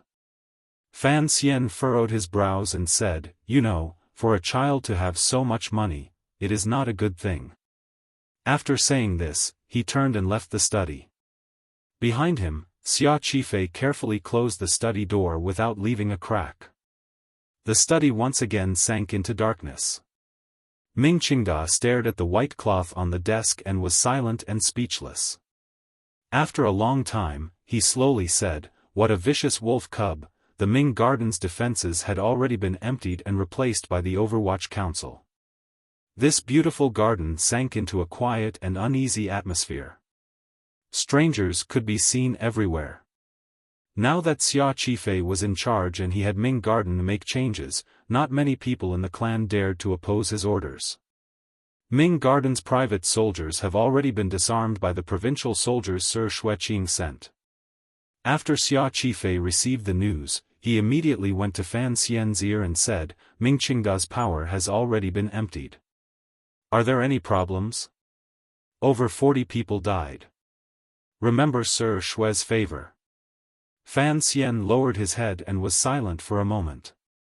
Shortly after, he raised his face and smiled. The Ming family is finally yours. How does it feel to have revenge? Xia Qifei lowered his head and respectfully said, the Ming family is yours. Fan Xian shook his head in disapproval. Xia Qifei quickly explained, what I mean is, the Ming family is the court's. Fan Xian turned his head and glared at him. The Ming family is yours, so it is yours. When did it become the court's or mine? Do you think everything I said to Ming Qingda in the study was a lie? Don't worry. The court has no interest in the Ming family. What they want is for the Ming family to be obedient. Xia Qifei was stifled and didn't know what to say. The court had spent so much money to bring the Ming family under complete control. Was it going to be so easily handed over to him to manage? Fan Xian sighed and explained, when standing in a different position, the things one thinks about are also different. Who is the emperor? The emperor is the ruler of the world. The people of the Qing kingdom are all his people. Since it is so, what his people have is the same as what he has. As long as this person manages this matter well, and can bring benefits to the people and the court, it is fine. If the court truly took the Ming family into their hands, what would the merchants in Lingnan and Quanzhou think? Given the pedantic faces of the court officials, who would have the ability to manage such a large family business well? So, don't worry. Xia Qifei tasted bitterness in his mouth. He suddenly thought, the emperor is the master of the world, so he doesn't care about the people's business. But, what about Sir Fan Jr.?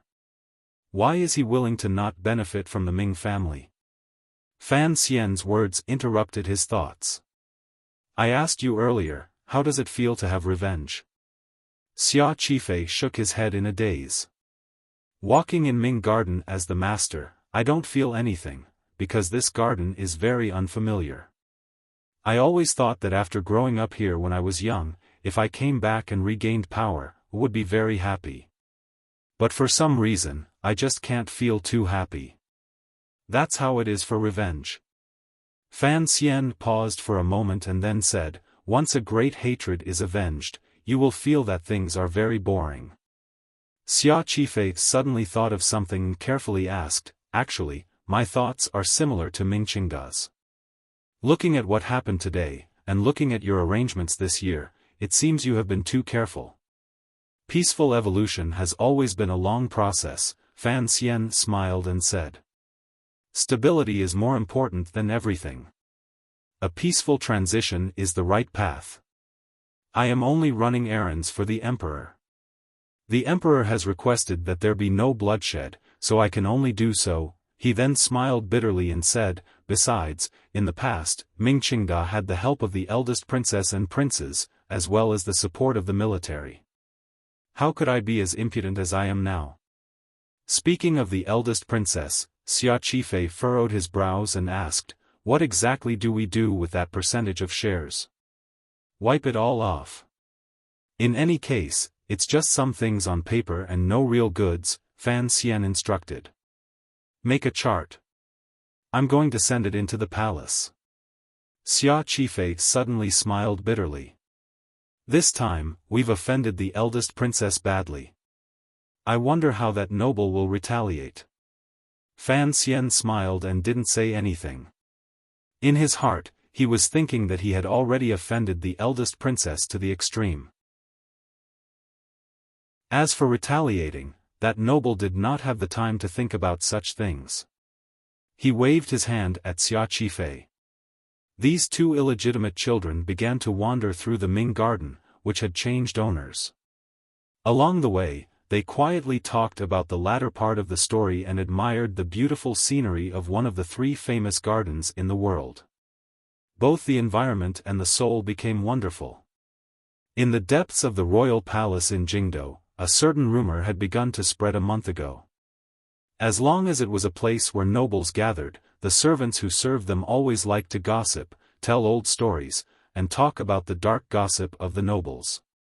However, this rumor was truly too shocking. It only circulated for 2 days before it silently disappeared without a trace. This was because this rumor truly did not have a head or tail. No one knew where it had come from and there was no evidence. Furthermore, although the eunuchs and serving girls had cheap mouths, it did not mean they were brainless.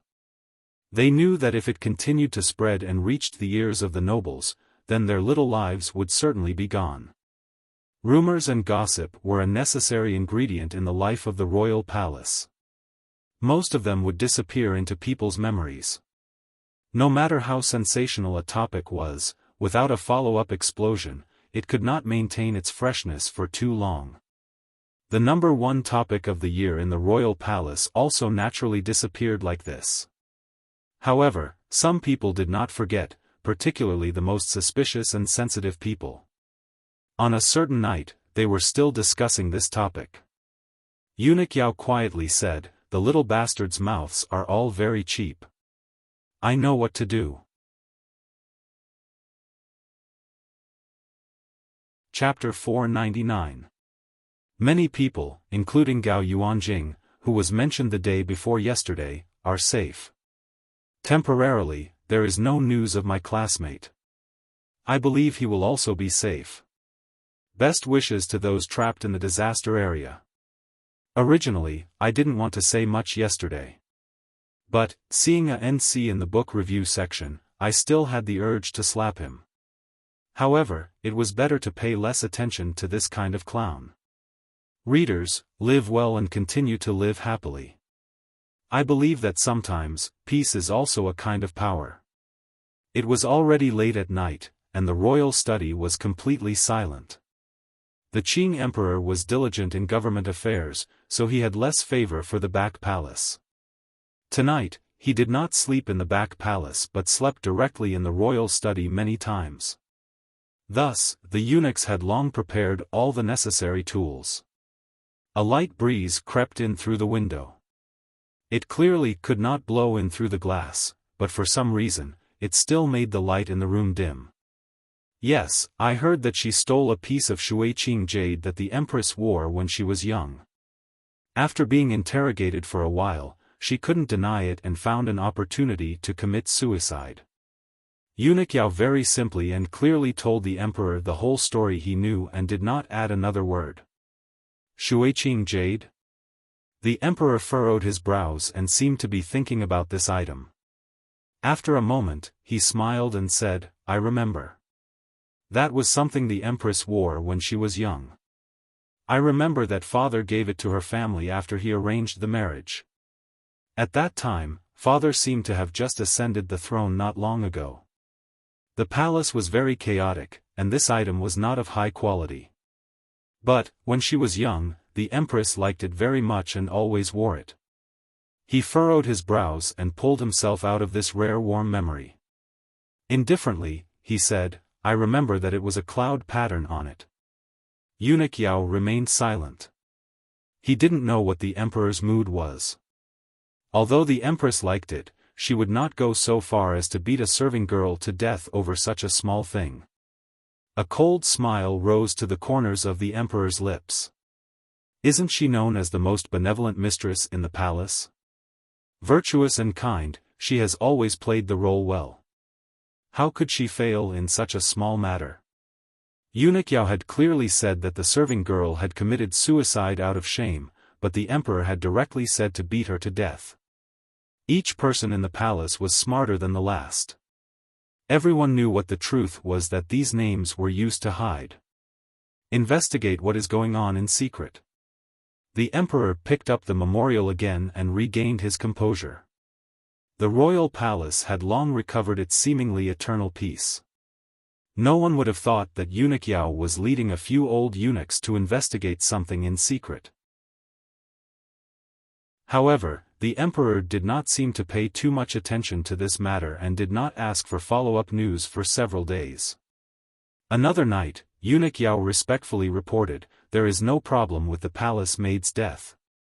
The emperor nodded and said, I know. However, on the afternoon before the incident, the serving girl went to Guangxin Palace to deliver a roll of embroidered cloth. The day before, the batch of foreign cloth the empress had requested from Dongyi arrived. As usual, it was delivered to the various palaces the next day. There was nothing strange, Eunuch Yao added. The emperor slowly withdrew his gaze from the memorial. He glanced at him and then lowered it again. I understand. The crown prince was in Guangxin Palace at the time. Eunuch Yao's head was as low as it could get. The emperor gently placed the memorial on the table and seemed to be deep in thought. He didn't say the words, I understand. He directly ordered, have Hong Zhu come over. Hong Zhu knelt in front of the emperor's low couch. His face was ashen, and his legs were trembling. Even the cotton robe in front of him was shaking with layers of ripples. He was not faking it. He was truly terrified. He had thought that the clue that Sir Fan Jr. had arranged was buried very deeply and seemed to have nothing to do with him. He should be able to get far away from this matter. He had not expected that he would be kneeling in front of the emperor in the middle of the night. The emperor didn't look at him directly and asked, "A serving girl died in the Eastern Palace?" "Yes." Hongzhu didn't hesitate at all. In order to show his magnanimity and sincerity, he did his best to compress his lungs, doing his best to make this reply as crisp as possible. However, the airflow was too strong. It made his voice break slightly and sounded very hoarse. The sound of his reply echoed in the royal study. It was somewhat ear-piercing and unpleasant to hear. The emperor furrowed his brows imperceptibly and said, "Lower your voice. Tell me what happened at the time." Hongzhu obediently told him how the empress remembered that piece of jade, how she began to investigate the palace, how she found the serving girl, who conducted the interrogation, and how the serving girl committed suicide. The emperor seemed to be listening carefully, but it also seemed like he didn't hear a single word. His gaze remained on the memorial. Casually, he asked, "When the serving girl hit the pillar, did you see it with your own eyes?" "No." Hongzhu didn't hesitate in his reply. In the depths of his heart, he cried out that he was lucky. If the empress hadn't asked him to stay behind for other matters, he would not have agreed so naturally. The royal study sank into silence again. After a long time, the emperor suddenly raised his head and looked at Hongzhu with a not-quite-there smile. "Why are you so afraid today?" Hongzhu swallowed. His face naturally revealed an expression of fear and self-blame. He knelt on the ground and kowtowed as he said in a sorrowful voice, "I have failed your grace. I didn't report the news of the serving girl's suicide in time. I deserve to die." The emperor was startled. He smiled and scolded, "I told you to go to the Eastern Palace to serve the empress, not to be a secret agent. Of course, you didn't have to report such a small matter to me." Hongzhu nodded his head like he was pounding garlic, but he was thinking about something else in his heart. A year ago, he had been banished from the royal study to the Eastern Palace by the emperor, who had always favored him. In the eyes of outsiders, it was because Fan Xian had said bad things about him in front of the emperor. Only he knew that the emperor was only using this as an excuse to have him go to the Eastern Palace to be a gold medal spy. Furthermore, during this year, he had done well as a spy. He comforted his cowardice in his heart and forced himself to think that even the emperor didn't know who he truly belonged to, so what if he trembled a little? The emperor had been about to open his mouth to ask something, but he suddenly furrowed his brows and closed his mouth. Changing the subject, he said, "During this year in the Eastern Palace, how has the empress treated you?" "The empress treats her subordinates very generously. All the servants wholeheartedly accept her." Hongzhu's words were very artistic. The emperor smiled and said to himself in a very low voice, "For the sake of a piece of jade, a serving girl died. Is this considered generosity?" After Hongzhu left, eunuch Yao stood quietly by the emperor's side, waiting for the emperor's edict. The emperor was silent for a long time. He then said, "Hongzhu did not lie. It seems that there was indeed nothing wrong with the serving girl's death, only." He smiled and said, "Only, there was nothing wrong with the process." Eunuch Yao's mind shook. He understood the emperor's meaning. Since the founding of Qing Kingdom, all kinds of strange deaths had happened in the royal palace countless times. No matter how shady a plot or blood it was, it could all be smeared with an open and honorable reason. However, often, when the reason was too sufficient and the process too natural, the death itself was worthy of suspicion.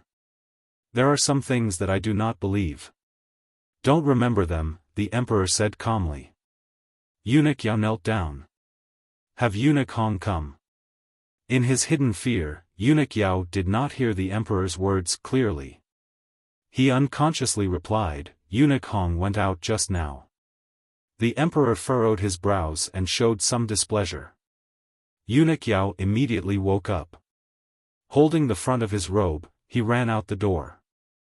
As he crossed the threshold, he almost fell.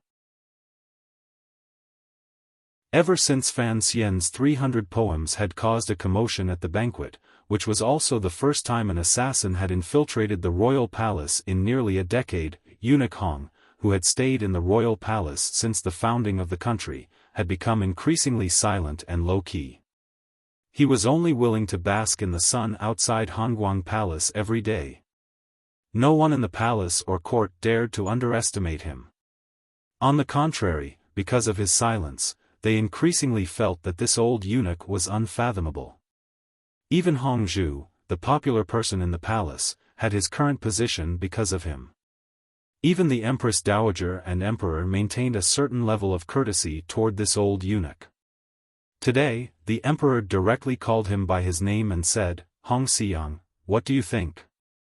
The last time the Qing Emperor had called this old eunuch this way, it was to ask his opinion of Fan Xian. At that time, old eunuch Hong had replied that he thought Fan Xian was too fake. Only when it was important and needed eunuch Hong's opinion would the emperor seriously call him by his name. In the eyes of a bystander, perhaps this was a form of disrespect, but the emperor's intentions were exactly the opposite. He always thought that calling eunuch Hong eunuch would make him think of his hidden illness. Directly calling him by his name was more appropriate. Eunuch Hong's body swayed slightly. With a half-asleep and half-awake expression, he replied in a quiet voice, "Your Majesty, there are many things that don't depend on how you look. Even if you see it with your own eyes, it may not be true." The emperor nodded and said, "My personality has always been a bit suspicious. I know this is not good and that I might see wrongly, so please help me take a look." Eunuch Hong bowed respectfully and didn't say much. The emperor was silent for a long time. He then said, "Qingqian has been in good spirits this half a year. Other than the daily teachings of the Grand Tutor, he often goes to Guangxin Palace to listen to Yunrui teach him the 3 strategies of governing a country. I am curious how his body recovered so quickly." Although cracks had appeared in the royal family, at least on the surface, there were no problems. The emperor knew very well that his sister had studied the art of politics, so he usually did not object to the crown prince and eldest princess being too close. He had even secretly expressed his approval. "However, sorry to trouble you." After the emperor said this, he didn't look at Eunuch Hong again. Eunuch Hong slowly bowed his body and retreated. He slowly closed the door to the royal study and walked a distance away. Turning his head back to look at the light inside, he sighed in his heart and said to himself, "Since you know you are being suspicious, then in the end, why say you are curious? Your Majesty, you should change your personality. The future of Qing Kingdom is all in your hands." A few days later, a royal doctor suddenly fell ill and died. A few days later, a noble from a distant imperial relative's manor accidentally fell off his horse on an outing. A few days later, a fire suddenly broke out in Jingdo's famous Huichan Hall. 12 people died. On the night of the fire, a wooden-faced eunuch Hong once again appeared in front of the emperor. In an old voice, he reported, "I investigated the Imperial Academy of Medicine, and the royal doctor died. I investigated the imperial relative's manor, and the noble also died. I investigated the Huichan Hall, and Huichan Hall burned down." Tonight, the Qing emperor did not read through memorials. He listened carefully to Eunuch Hong's report. After hearing these words, a strange smile flashed across the corners of his lips. Someone wants to hide something. Regardless of whether it is in the palace or in the capital, there are not many people who can be ahead of you in everything, the emperor calmly said. "I have always liked her methods." Eunuch Hong didn't say anything. The entire world knew about the eldest princess' methods. However, she had not had a chance to show them these years. If these methods were used to help the emperor balance the court and point his sword at the world, of course, the emperor would like it.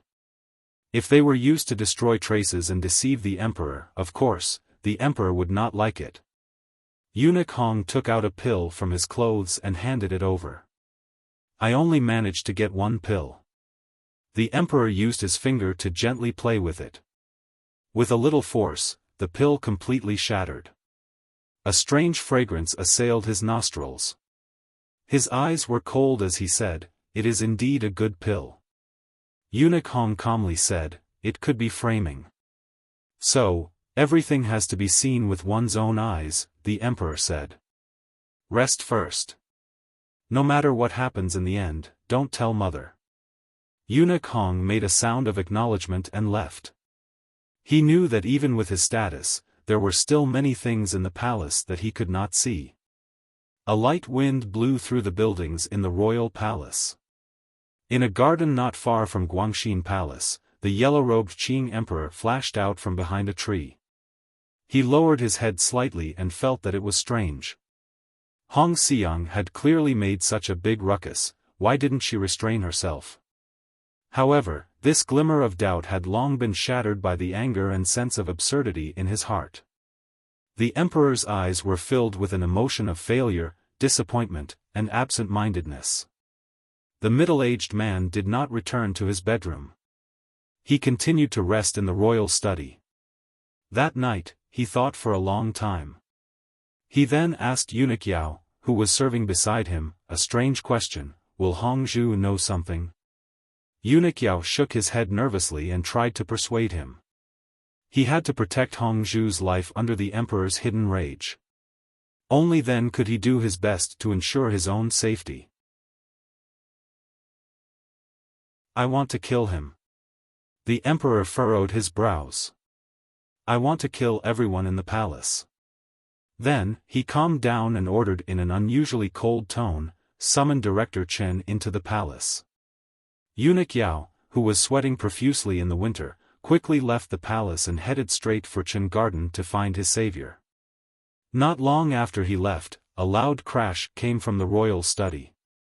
It sounded like someone had pushed over the precious 5-foot bottle. No one knew what could make the Qing emperor, whose expression would not change even if the mountains collapsed in front of him, do something so angry to vent his interest. "There won't be any problems with Huichun Hall, right?" In Chen Garden, the old cripple, who had been sitting in a wheelchair for a long time, said to his closest comrade beside him, "I don't want to make a mistake at the last moment." The messy-haired Fei Jie said, "What problems could there be? Although Hong Xiang has personally acted, every step in the palace has been within your calculations. They won't be able to catch anything." "Very good." Chen Pingping closed his eyes and thought for a long time. The wrinkles at the corners of his eyes bloomed like chrysanthemums. He then opened his eyes and slowly said, "I am thinking of a question. Should I have Hongzhu disappear?" This was a very strange question. The emperor had occasionally thought of this because, in his rage, he had unconsciously wanted to kill everyone who might have guessed at the scandal of the royal family. Furthermore, he had immediately reacted and did not make this decision. Then, why would Chen Pingping want to kill Hongzhu? Chen Pingping furrowed his brows and said, "No matter how I think about it, in this entire matter, only Hongzhu, this thread, could be a problem." Fei Jie shook his head. "Although we thought of a way to let Hongzhu see this matter, it is clear that the emperor did not find out through this little eunuch." These two sentences explained a shocking truth. It also explained the great question that had been lingering in Fan Xian's mind but had nowhere to ask. Although Hongzhu was the head eunuch in the Eastern Palace, why was he so lucky? Or perhaps, why was his luck so bad to discover the secret affair between the eldest princess and the crown prince? It turned out that even Hongzhu was only the first pawn Chen Pingping used to make waves in the beginning. Precisely because of this, I feel that this little eunuch is difficult to see through. Chen Pingping furrowed his brows. Chen Pingping furrowed his brows and said, "He is clearly the emperor's spy in the Eastern Palace." After knowing about this, why didn't he report to the emperor? I had thought that it would take another 2 months before this matter could be stirred up. Perhaps he knew that if this matter got out of his mouth, He would die without a doubt, Fei Jie said. Someone who can climb up in the palace is not stupid. Chen Pingping suddenly smiled slightly and said, I admire Hongzhu for being able to endure it all this time. However, the emperor finally knows. Very good. Fei Jie also smiled. His smile was slightly sinister. You have a good successor. I have a good student. Chen Pingping nodded with a satisfied smile. Up until now, I still haven't figured out how he arranged it. Just this point alone shows that he has improved a lot. Chapter 500. Chen Pingping was silent for a moment. He then said, the emperor is a suspicious person. The method Fan Xian used cannot be said to be unintelligent, but the problem is that the emperor is suspicious. So, for these easily seen points of suspicion, it will instead create deeper suspicions. Fei Jie glanced at him and said, that is why we have to help Fan Xian kill people and solidify these suspicions. Yes. Chen Pingping smiled slightly and said, the emperor is suspicious, so it is difficult for him to make a decision. After all these years, he is no longer the fierce general who dared to use 500 people to charge at the Northern Wei Iron Riders. Killing people to calm the emperor's heart, although it is crude, is good. Dead people can't speak, but the dead can tell the emperor what the emperor wants to know. Fei Jie coughed and said, although it is a bit troublesome to explain, I understand basically. Chen Pingping smiled. The emperor is suspicious and confident. Once he suspects something, he will only look to the evidence in front of him to find the part that can prove his suspicions, so, in the end, it is just the emperor deceiving his own eyes. Of course, from a certain point of view, this cannot be considered deceiving because this is something that actually happened. As they spoke, faint voices came from outside Chen Garden. Chen Pingping and Fei Jie met each other's eyes. Chen Pingping said, looks like the palace's edict has arrived. Prepare to leave the capital. Fei Jie nodded and then asked, where is Hongzhu? Don't move for now. Chen Pingping furrowed his brows and thought for a moment. He then pushed the wheelchair toward the garden and said, I keep on feeling that this little eunuch is not simple. Far away in Jiangnan, Fan Xian, who thought he was watching everything in Jingdo with the cold eye of a bystander, did not know that the nail he had buried the deepest in the royal palace had, at the same time, become the target that the two most powerful figures in Qing Kingdom wanted to kill. This only proved that he was not a god. Accurately speaking, this plan that had consumed the most of his energy and was the most deeply hidden still had many dangers that were completely outside of his calculations. If it was not for Hongzhu's good enough luck, by the time Fan Xian returned to the capital next time, he would probably not be able to find any news of that pimple-covered little eunuch in this world. He didn't know if there were gods in the temple, but there was certainly no one in this world who was a god. Even the northern Qi imperial advisor Ku He, whose realm was closest to that of a god, and the Qing emperor, whose power and state of mind were enough to make even a god jealous, were still mortals. Thus, the Qing emperor, who had always appeared unfathomable, was now sitting in the long corridor of Taiji Palace. As he looked at the vast expanse of palaces in front of him, his gaze appeared lonely and disappointed, just like a normal middle-aged man. Beside the emperor was the black wheelchair. Chen Pingping lowered his head and gently stroked the wool blanket on his knees. He was silent. The ruler and minister were silent, calmly looking at the palace field in front of them. It was still the beginning of spring. There were no fallen leaves or flowers. The palace had been swept clean by the eunuchs, palace maids, and servants. There was not a speck of dust. The dirt in the gaps between the stone slabs was flat, forming lines of modesty. At this time, it was already very late at night, but the lanterns in Taiji Palace still illuminated the palace field clearly. I was wrong. The emperor did not refer to himself as emperor today. He sighed and said, I always thought that after 3 northern expeditions, western expeditions, and southern expeditions, there was nothing in this world that I could not endure. Thus, I could calmly watch all of this happen. However, when it truly happened, I found that I had overestimated my endurance. Chen Pingping glanced at him and quietly said, "This is a family matter. The ancients have said that it is difficult for even an upright official to resolve family matters. Your Majesty is no exception." Chen Pingping already knew exactly what had happened in the palace, but this old cripple did not purposely show any shock or fear. His attitude was very calm, as if this matter was not a big deal. This kind of attitude made the emperor's mood a little better. Yes, it was just a family matter that could not see the light of day. The emperor changed his way of addressing himself back and smiled slightly. "In the past, you always said that you didn't want to participate in my family matters, but in the end, you still did. What do you think? Do you want to help me handle this matter?" Chen Pingping lowered his head even more and said, "Your Majesty has long made a brilliant decision. I only need to act according to the plan." The emperor was silent for a long time. He then slowly said, "A few months ago, I told you here that I was prepared to play with them. However, she is, after all, my favorite sister. Those little brats are, after all, my sons. Thus, I have always found it hard to bear. Now, even if I can't bear it, I have to act." Chen Pingping slowly raised his head. His expression did not change, but a strange emotion gradually filled the depths of his heart. In order to make the emperor make up his mind, he had already done so many things and waited for so long.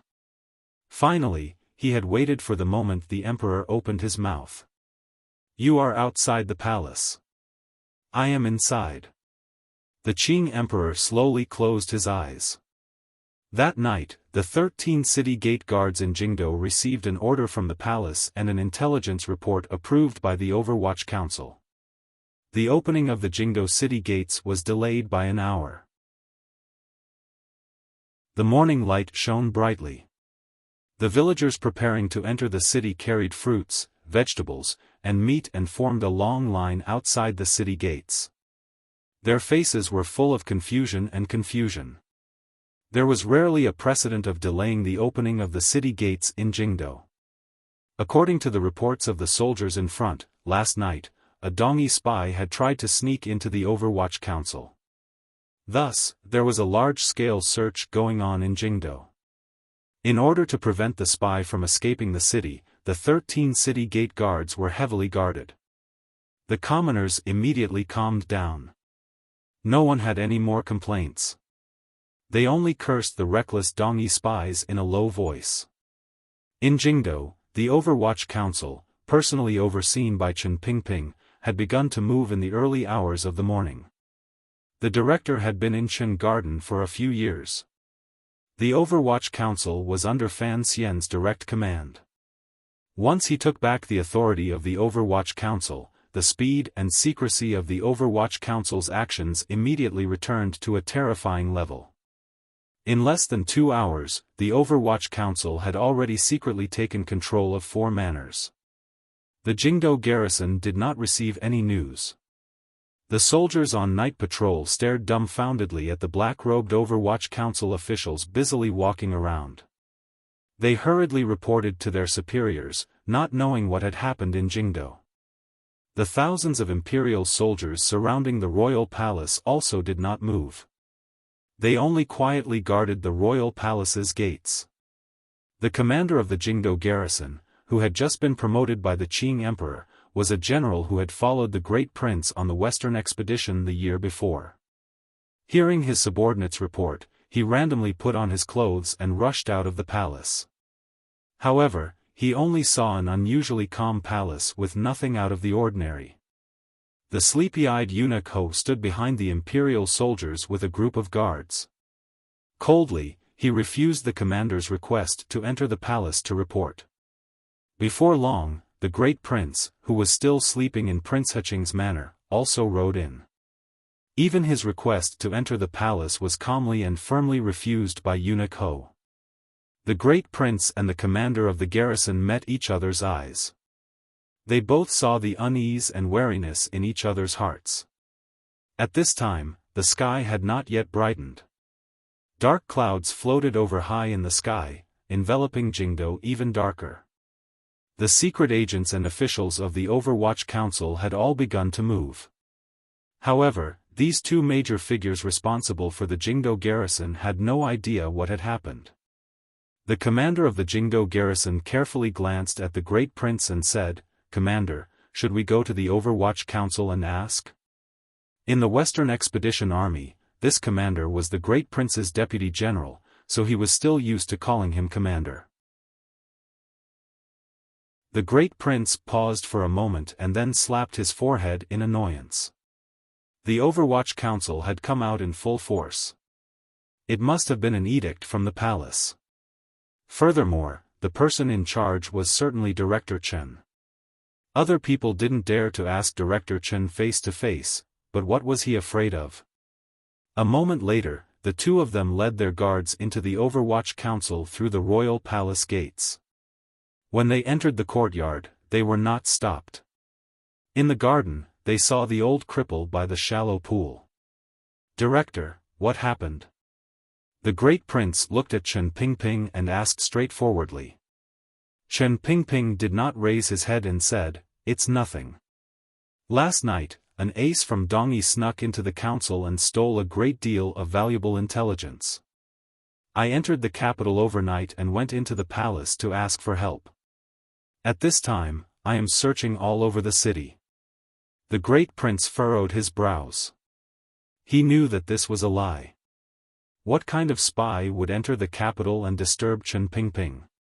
Would it even cause the royal palace's gates to close? The commander of the Jingdo garrison respectfully asked, "Director, what do you need the Jingdo garrison's cooperation?"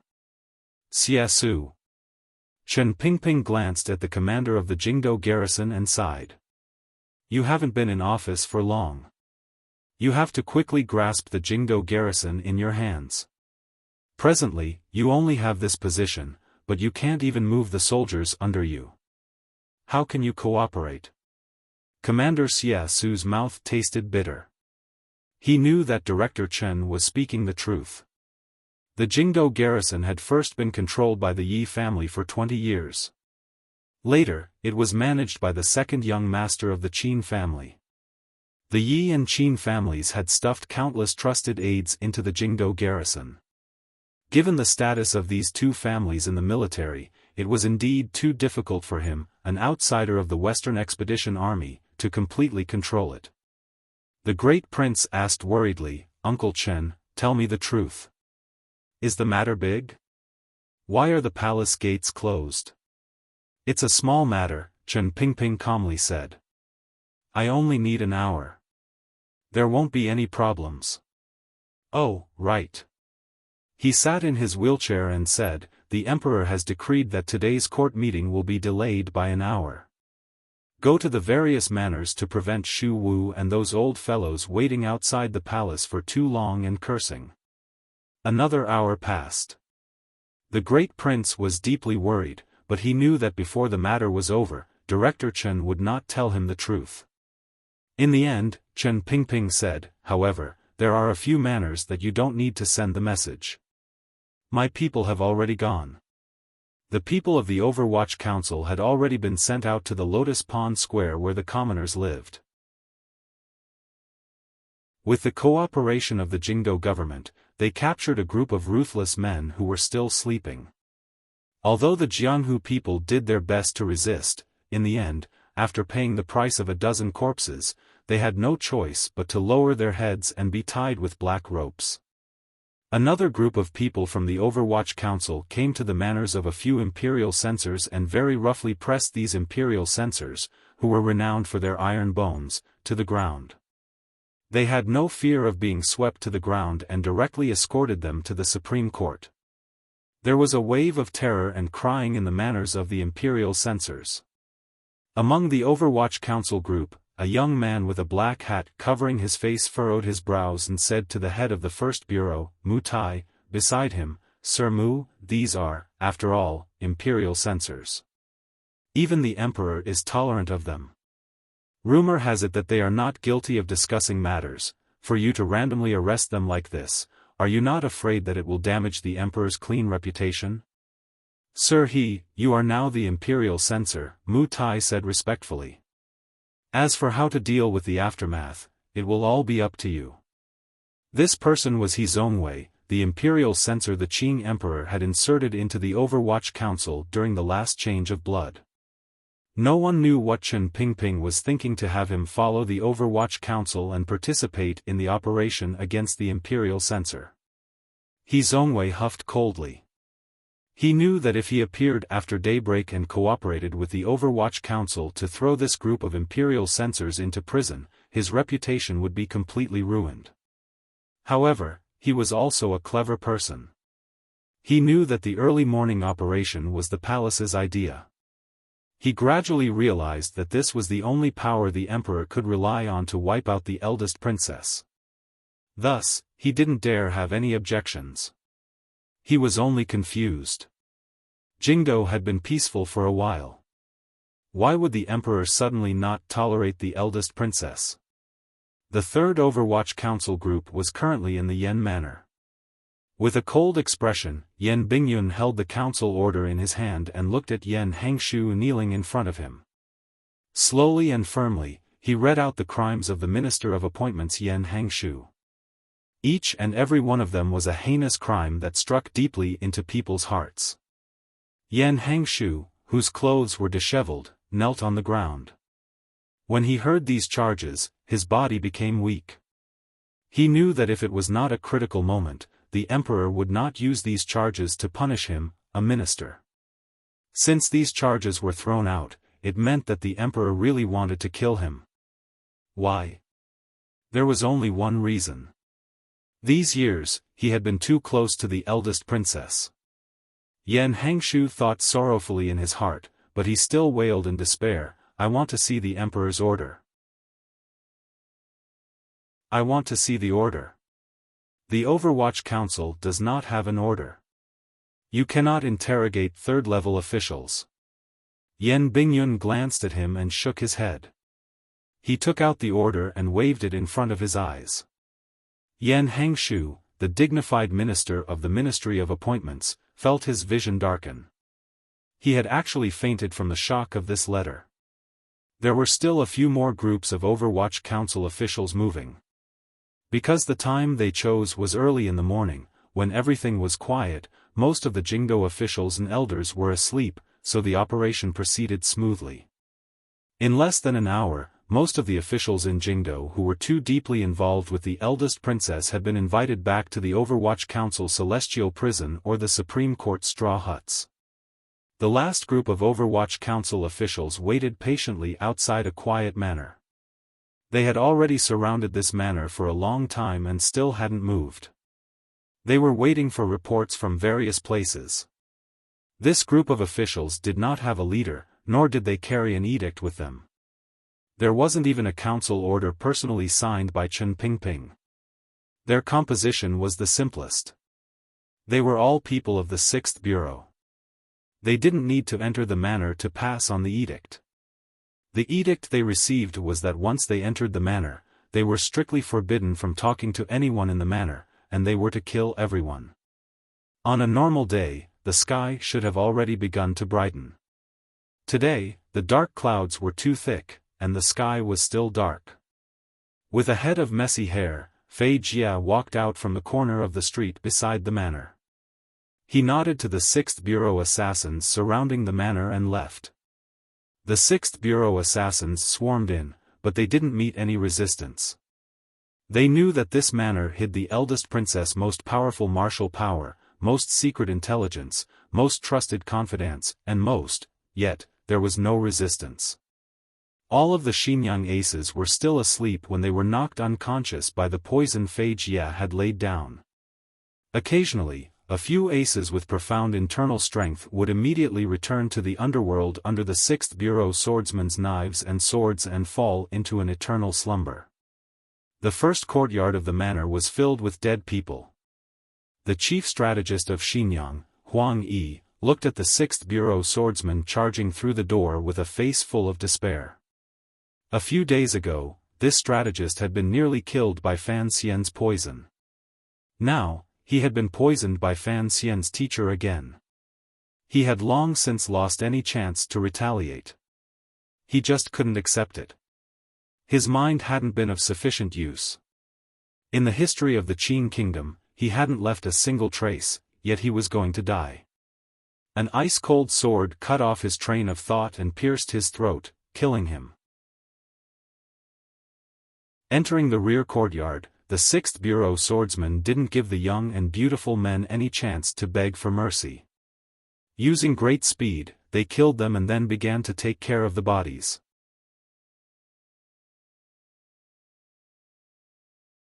Chapter 501. Before the sky brightened, the shaken Yuan Hongdao followed a small alley in the west of the city and fled toward the Lotus Pond Square. He was careful along the way, avoiding the Overwatch Council's pursuit and the Jingdo garrison's patrols. With great difficulty, he came to a private house. He wiped the cold sweat from his forehead and sat woodenly by the table. Dumbfounded, he couldn't speak for a long time. In his life, he had done countless major things.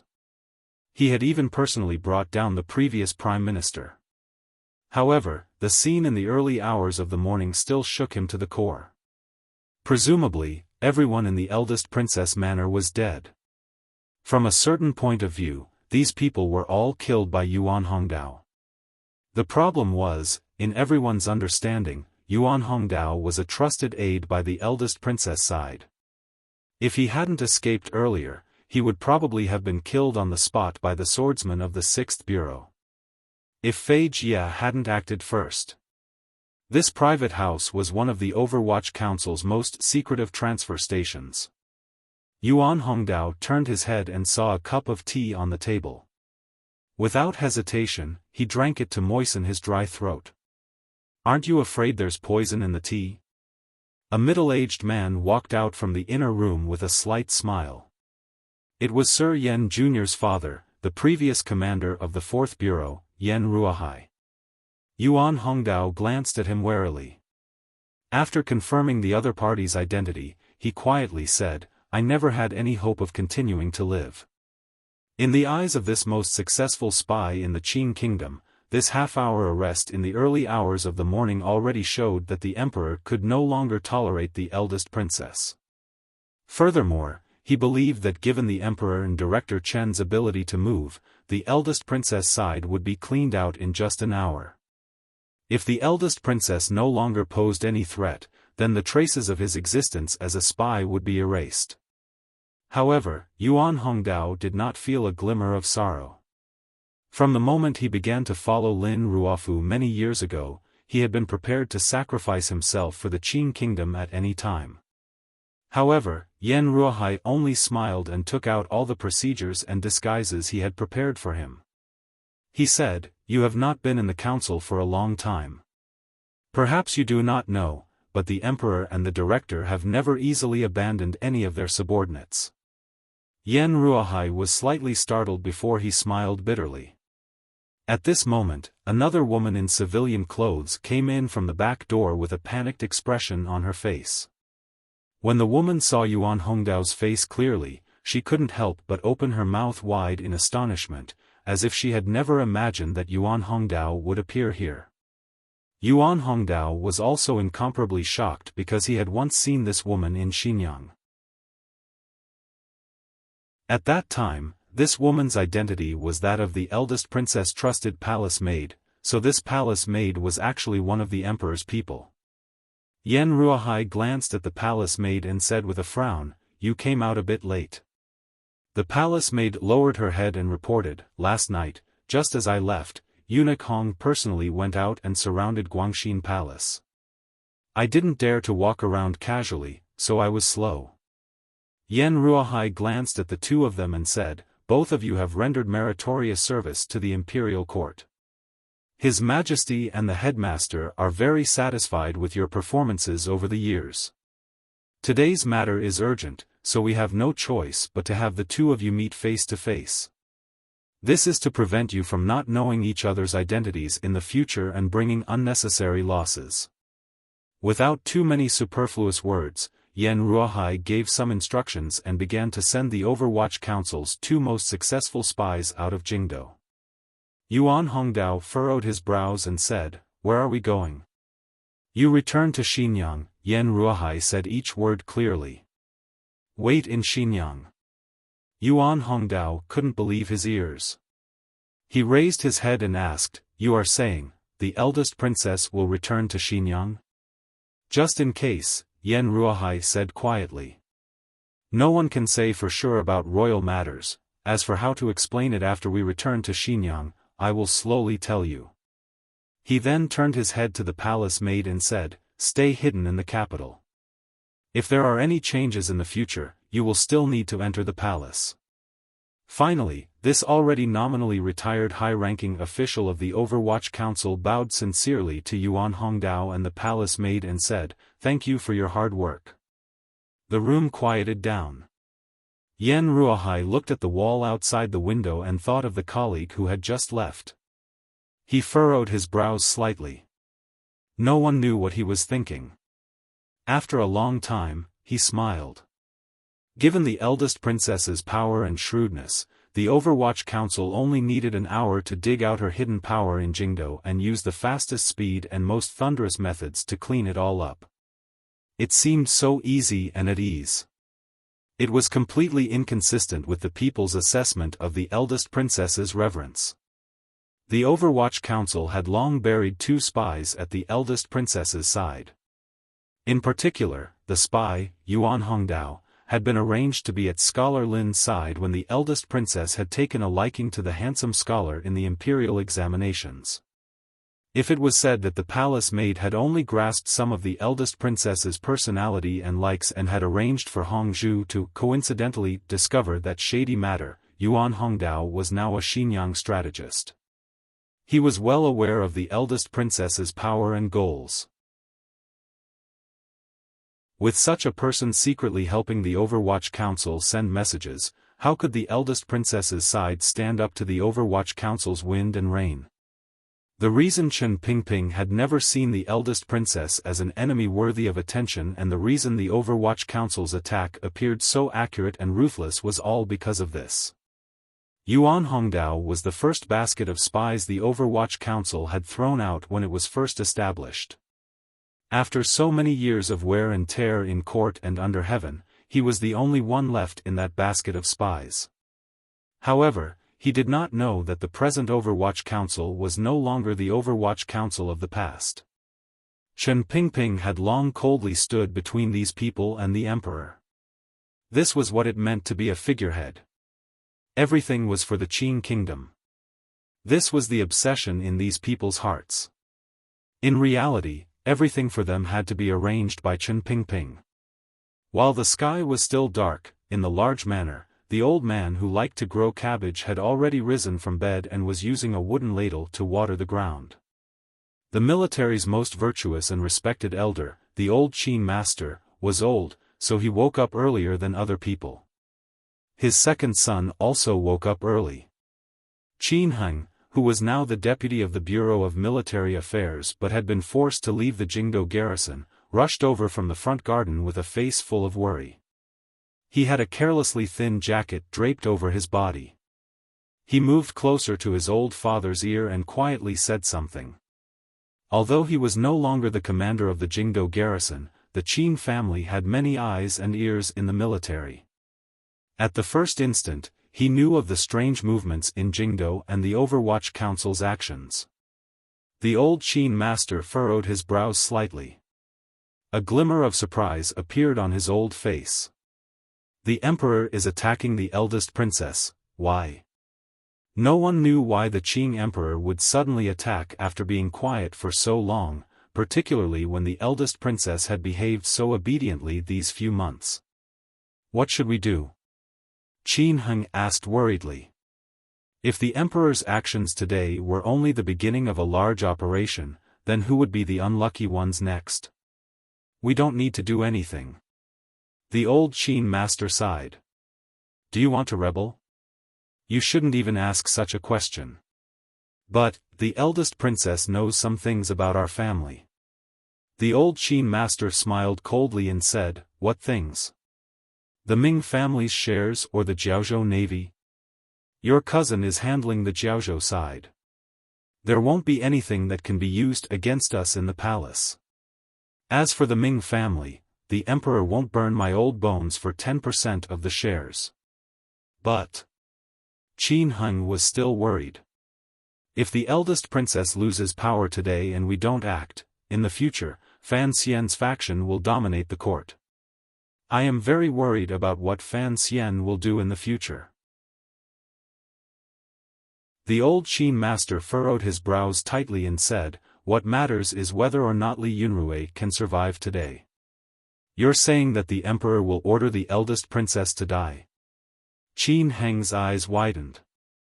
He couldn't believe his ears. How could the Empress Dowager allow such a thing to happen? Is the emperor not afraid that the court will fall into chaos?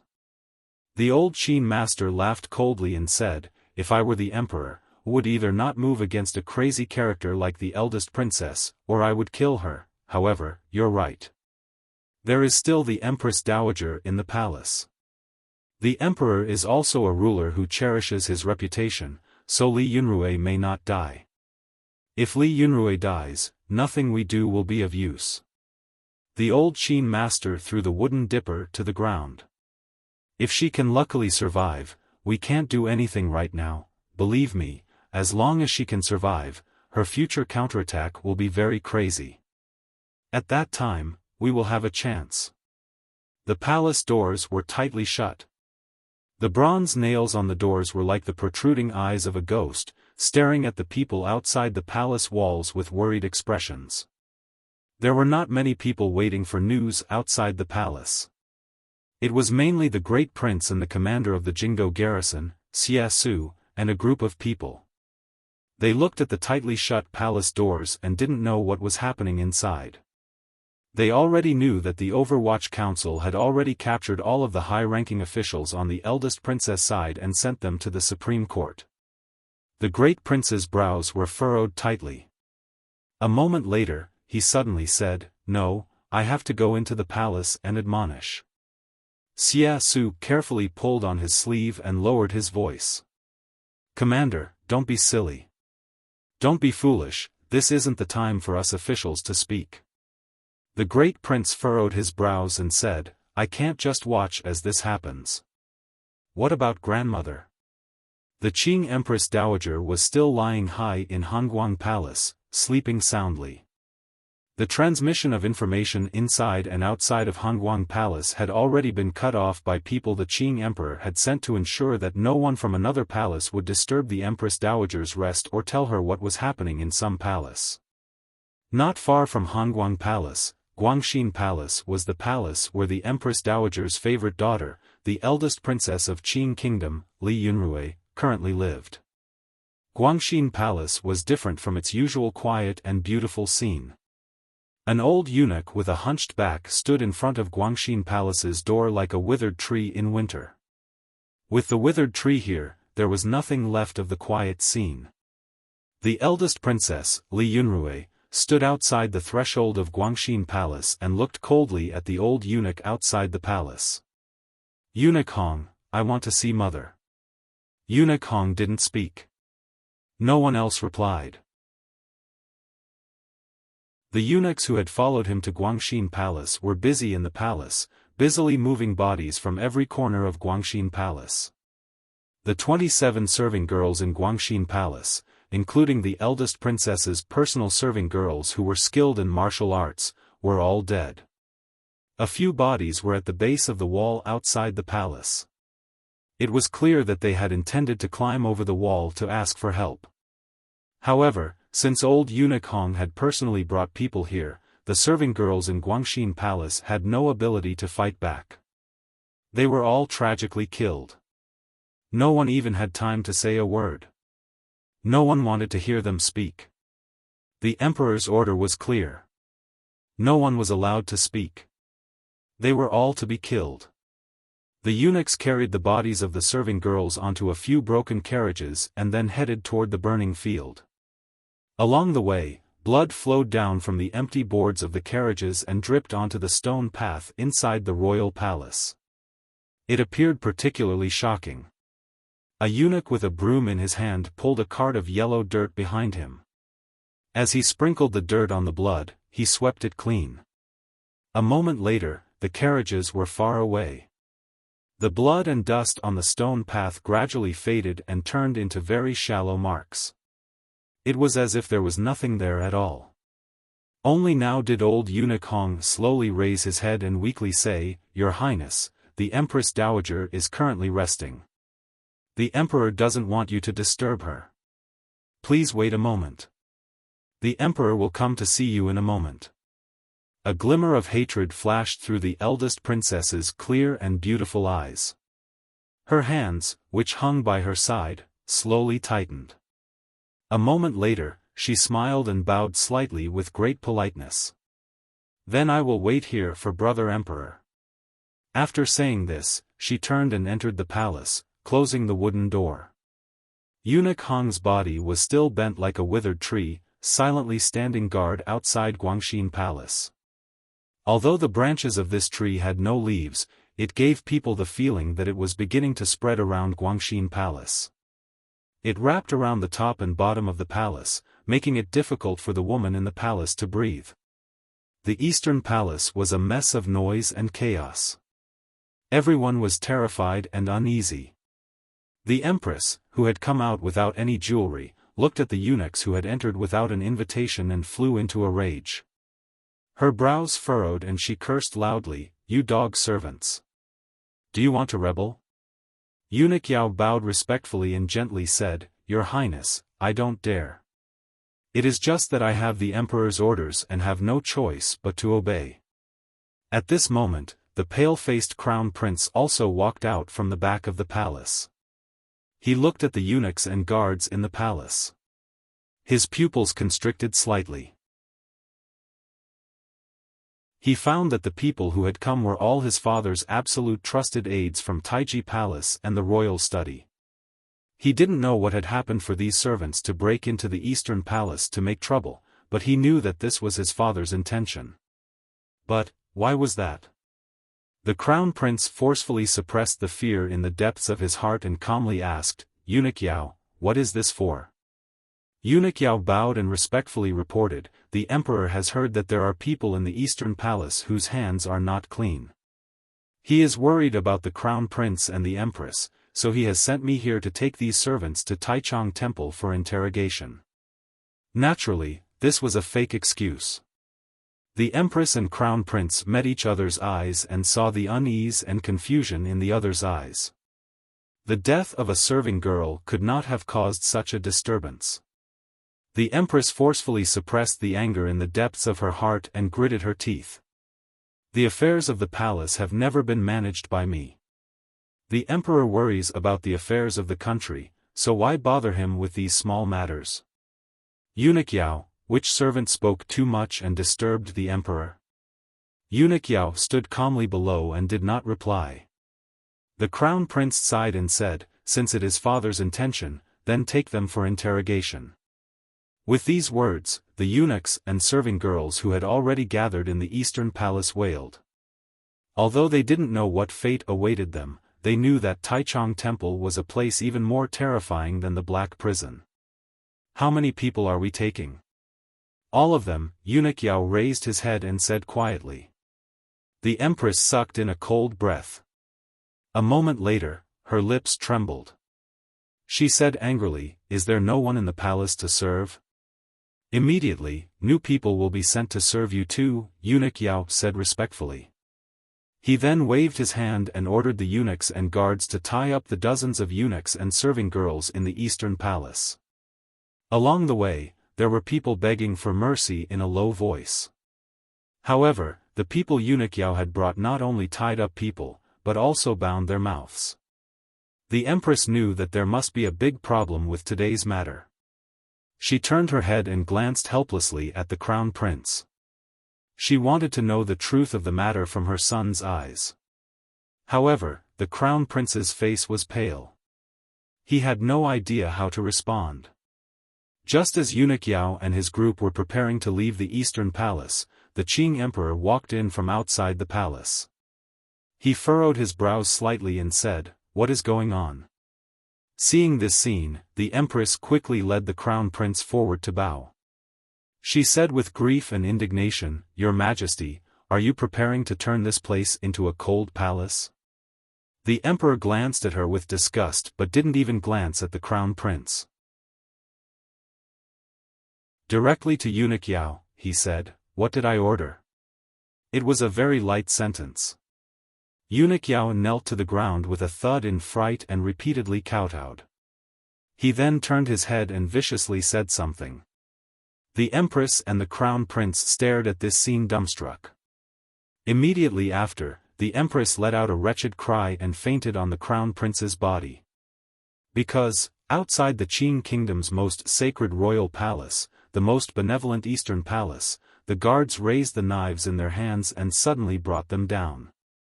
Countless sounds of knives rang out. Dozens of muffled grunts struggled to come out of their gagged mouths. Dozens of heads fell to the ground. Dozens of headless bodies twitched on the ground. Fresh blood suddenly dyed the eastern palace courtyard. The smell of blood wafted into the palace.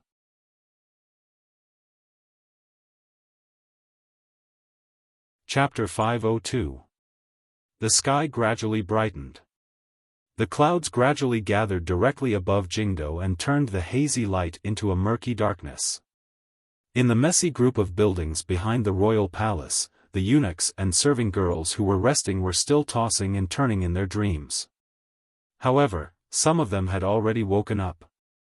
Hongzhu forced himself to be alert and slapped himself in the face again and again. He wanted to use this action to keep himself calm. He was not on duty in the Eastern Palace, so he had not been silenced by the eunuchs and guards. Even though he was living in the courtyard of the laundry room, he still felt afraid. He didn't know what he would face next. A sound suddenly came from outside the courtyard.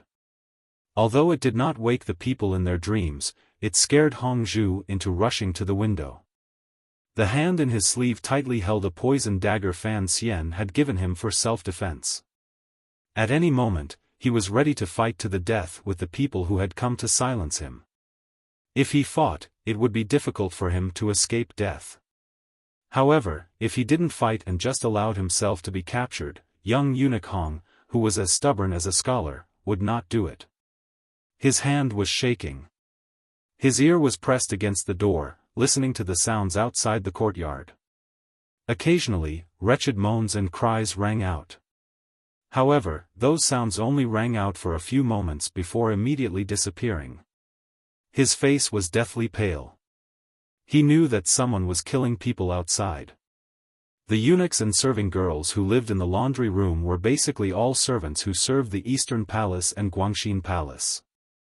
Hongzhu knew what was happening outside for. He gripped the dagger tightly and bit his lip nervously.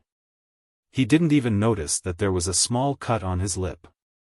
He didn't know when those people would come to kill him. He didn't know if he could fight to the death alone. Hongzhu nervously waited for the arrival of death. After an indeterminable amount of time, there was still no one who came to knock on Hongzhu's door. Gradually, the noise in the laundry room also disappeared. Outside the courtyard, everything returned to normal. Hongzhu swallowed a mouthful of fishy saliva and nervously looked out through the crack in the door. He found that there was no one outside. He wanted to push open the door and go out to see what had happened.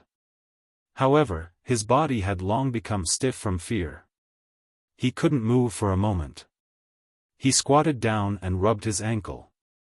Summoning up all his courage, he pushed open the door and walked onto the street of the laundry workshop. Somewhat absent-mindedly, he looked around and found that the doors of the young eunuchs and palace maids' residences were tightly shut. There seemed to be nothing unusual. He walked to a yard and cautiously reached out to push. The door was not bolted and opened with a push. Hongzhu looked at the courtyard in front of him. The deathly pale color on his face deepened. Even his lips began to glow with a green light. He did not see a yard full of corpses, but he did see a few pools of blood in an inconspicuous corner. The yard was empty, and there was not a single person there. Presumably, it was the same in the other courtyards. The eunuchs and palace maids in these courtyards had all been killed by His Majesty. Even their corpses had been dragged to some secret place and burned under the cover of the darkness before dawn. His Majesty's hands were indeed bloody. Hongzhu retreated out of the empty courtyard somewhat stupidly and stood in the empty alley of the laundry workshop. He didn't understand why those people hadn't come to kill him. A feeling of having survived a disaster and fear intertwined in his heart, making his entire body tremble. There was a cracking sound. A bright light flashed through the depths of the dark clouds in the sky and disappeared in a flash. The sound of thunder rumbled through Jingdo and the villages around it. Immediately after, a strong wind picked up and countless drops of rain fell to the ground accompanied by the wind and thunder. Hongzhu stood in the heavy rain and allowed the rain to wash over his face and wet his thin clothes. After a long time, he came back to his senses. Tightly holding the dagger that was like a life-saving straw, he returned to his own courtyard and closed the wooden door tightly, not daring to open it again. Imperial father, why? The crown prince glared angrily at his father with an anger that was rarely seen and roared in a loud voice, why? The Qing emperor did not reply to his words. He only stared at the empress's dazed face. Placing his hands behind his back, he slowly lowered his head and pressed his face against the empress's. The empress's body shook for no reason as she watched the middle-aged man she was most familiar with, loved the most, and hated the most come closer to her. She saw clearly the black-bordered golden dragon robe on his body, saw clearly the golden lines on the dragon robe, and smelled the scent on his body. However, she could not see the expression on the man's face clearly. She could not see the emotions hidden under the expression.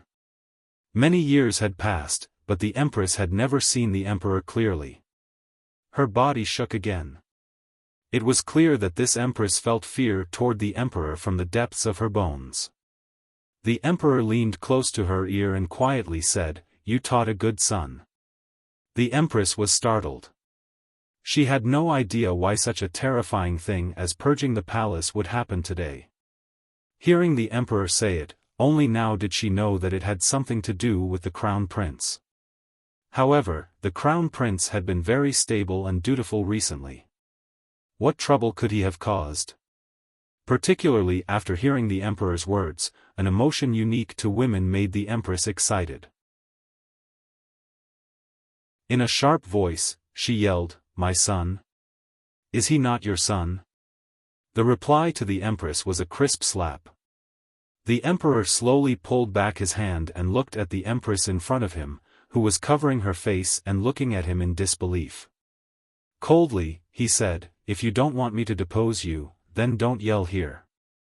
Even though his words were gentle, they carried a chill that caused one to tremble with fear. A glimmer of hopelessness flashed through the empress's eyes. She looked at the emperor and laughed nervously. "You hit me, you actually hit me? It's been a dozen years, you can't even be bothered to look at me, and now you hit me? Should I, thank you?" At this time, the crown prince saw his mother being humiliated and had already charged over with a wild roar. Blocking in front of the empress, he stared angrily and helplessly at the emperor and yelled, "Father, enough." Although he stood between the emperor and empress, the emperor's deep eyes did not seem to see the crown prince at all. They passed through his body and stared at the sobbing empress behind him. Faintly, he said, "You cannot lose decorum, do you understand? Empress." The empress fearfully raised her head. Separated by the crown prince's not wide body, she glanced at the emperor. Biting her lip, she didn't speak for a moment.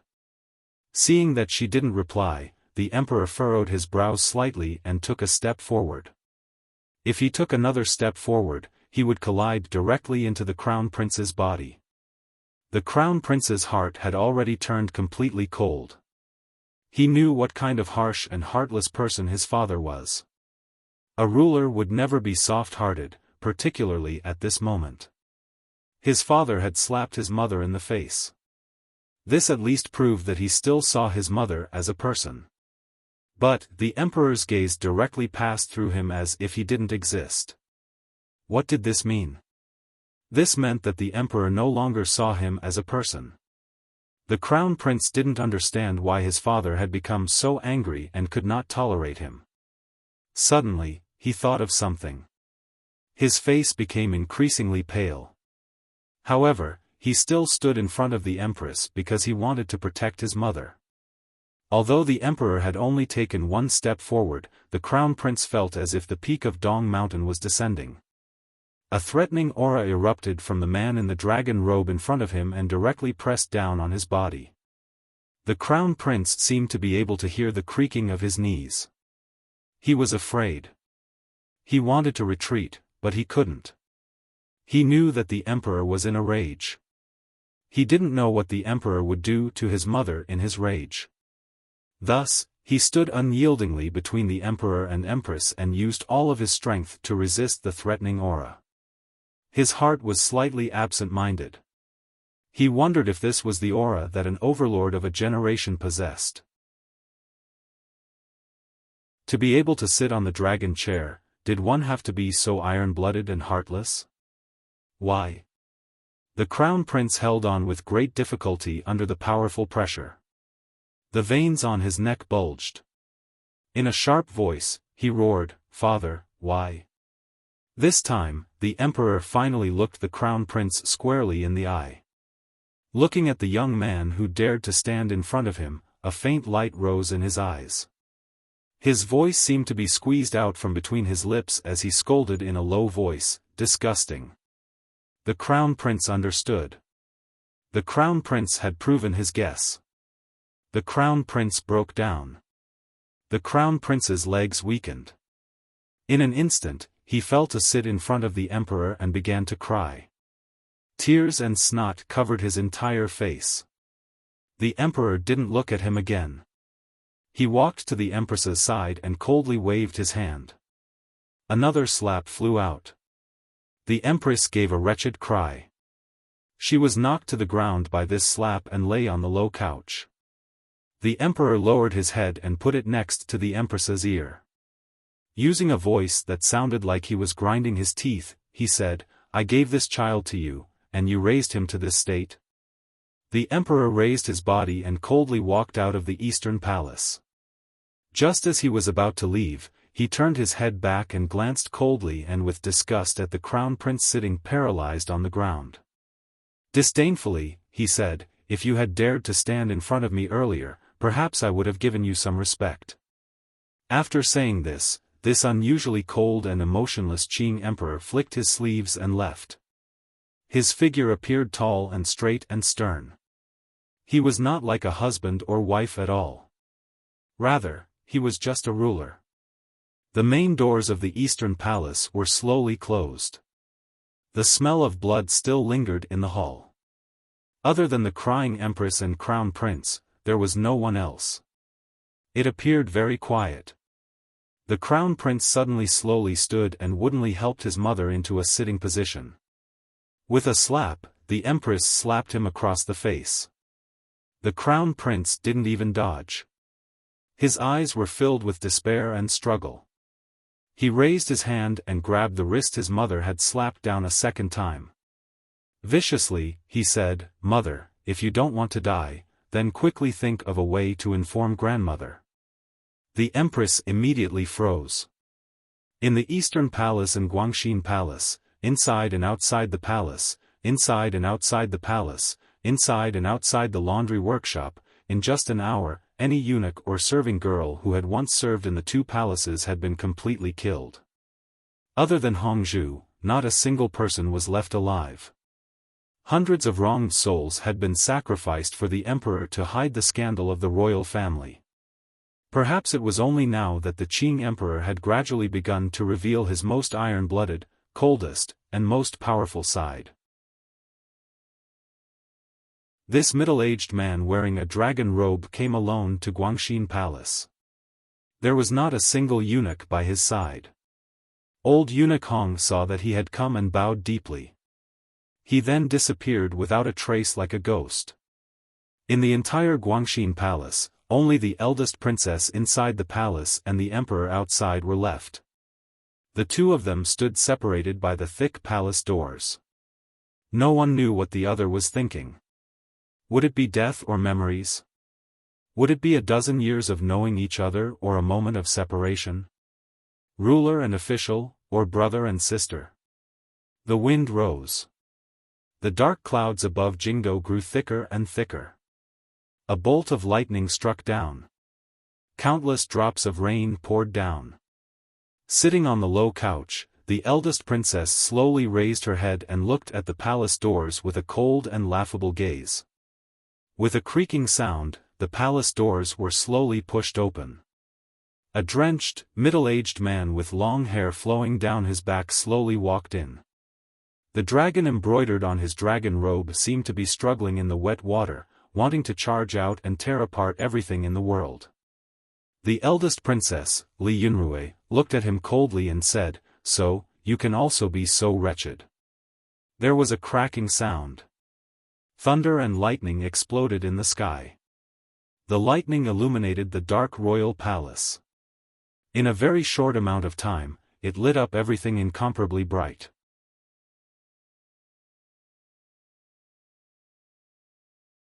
Chapter 503. A bolt of lightning flashed through the dark clouds above Jingdo.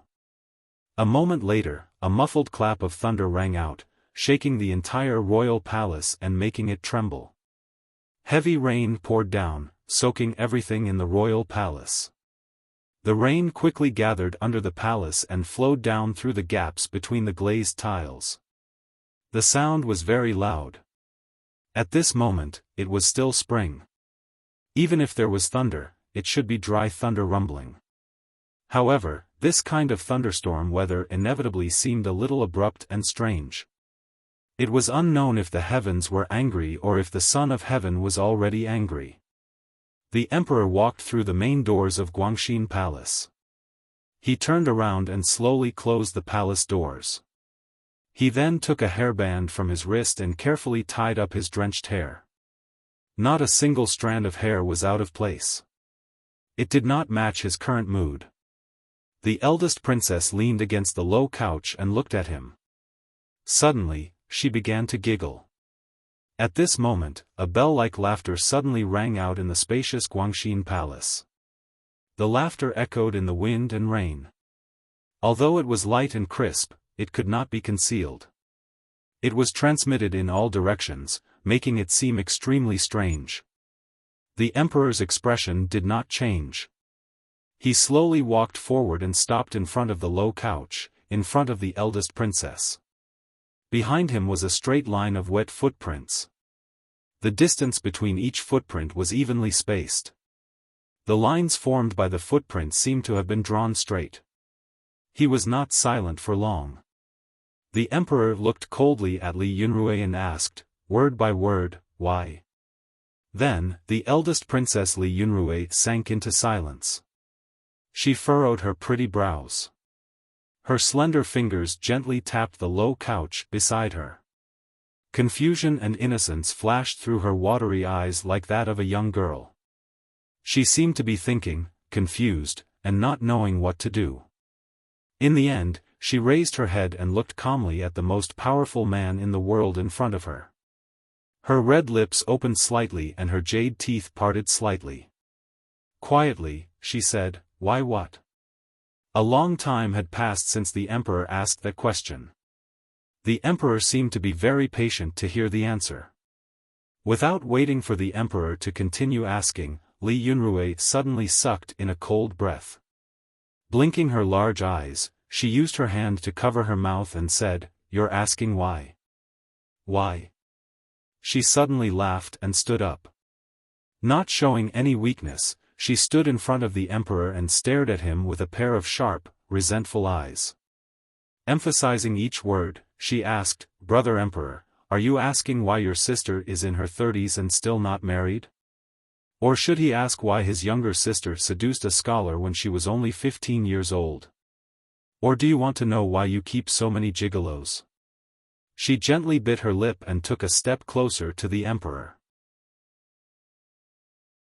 Staring into his eyes, she asked in a tone that was cold to the bone, "Why? Why did the eldest princess, Li Yunrui, give up glory, splendor, wealth, and a leisurely life to manage the palace treasury for the court for so many years? Why did she, this idiot, forcefully suppress her disgust and help the Qing emperor recruit talents? Why did she bother to deal with other countries? Why did she secretly organize a Juanshan conference to kill some people the emperor found inconvenient to kill and to create some conspiracies that would cause the court to lose face? Why?" Li Yunrui stared seriously at the emperor and waved her sleeve. In a sharp voice, she said, "Brother Emperor, why do you think this is? Why was I stupid to such an extent? Why is it that you are the most glorious and beautiful character in the world, yet I am willing to become the darkest character behind you? Why do I have to bear this reputation?"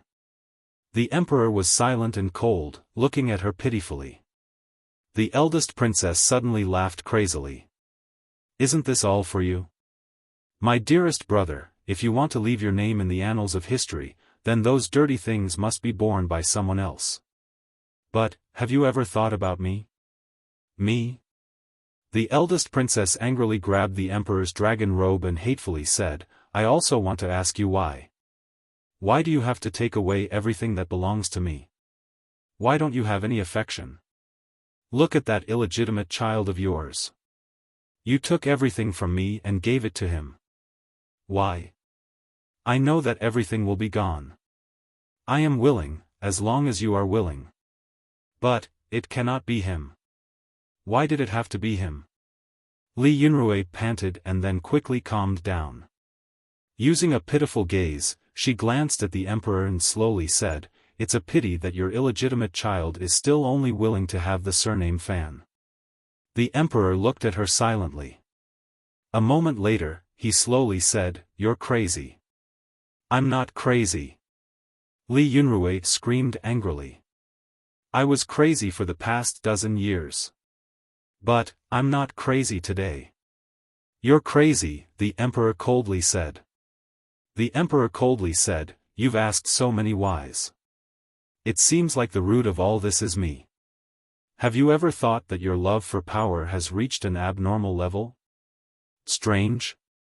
Li Yunrui furrowed her brows. A disdainful expression flashed across her face.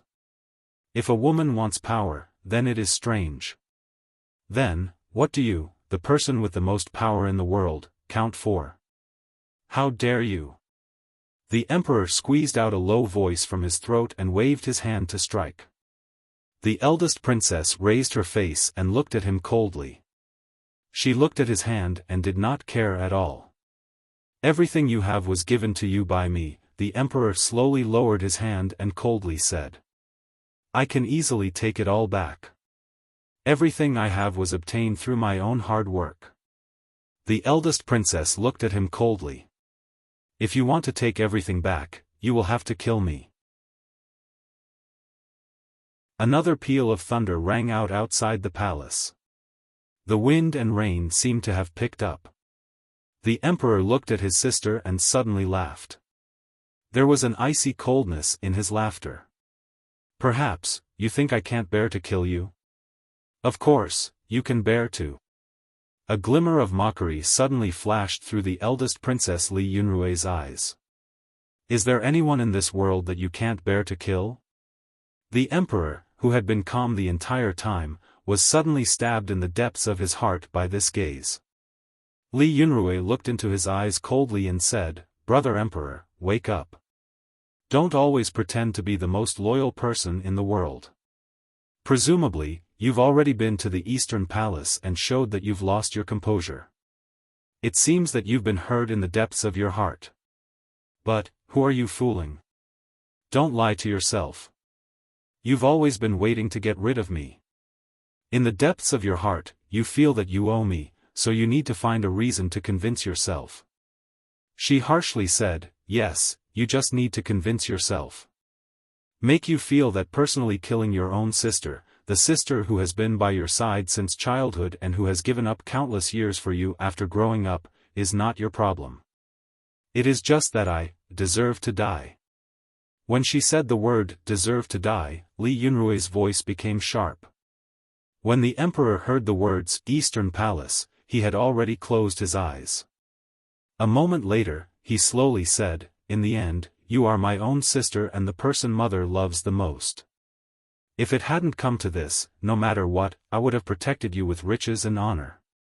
You disrupted court discipline, buried private soldiers, used the Ming family, and organized the Juanshan conference. Which one of these is not a great crime of deceiving the emperor? However, what do these things count for? You are, after all, my own sister, the sister I have loved since childhood. If I don't offend you, then you are not guilty. In these years, regardless of whether you sold out Yan Bingyun or wanted to assassinate Fan Xian, I don't blame you because I don't think these things are that big of a deal. He opened his eyes. His gaze had already calmed down.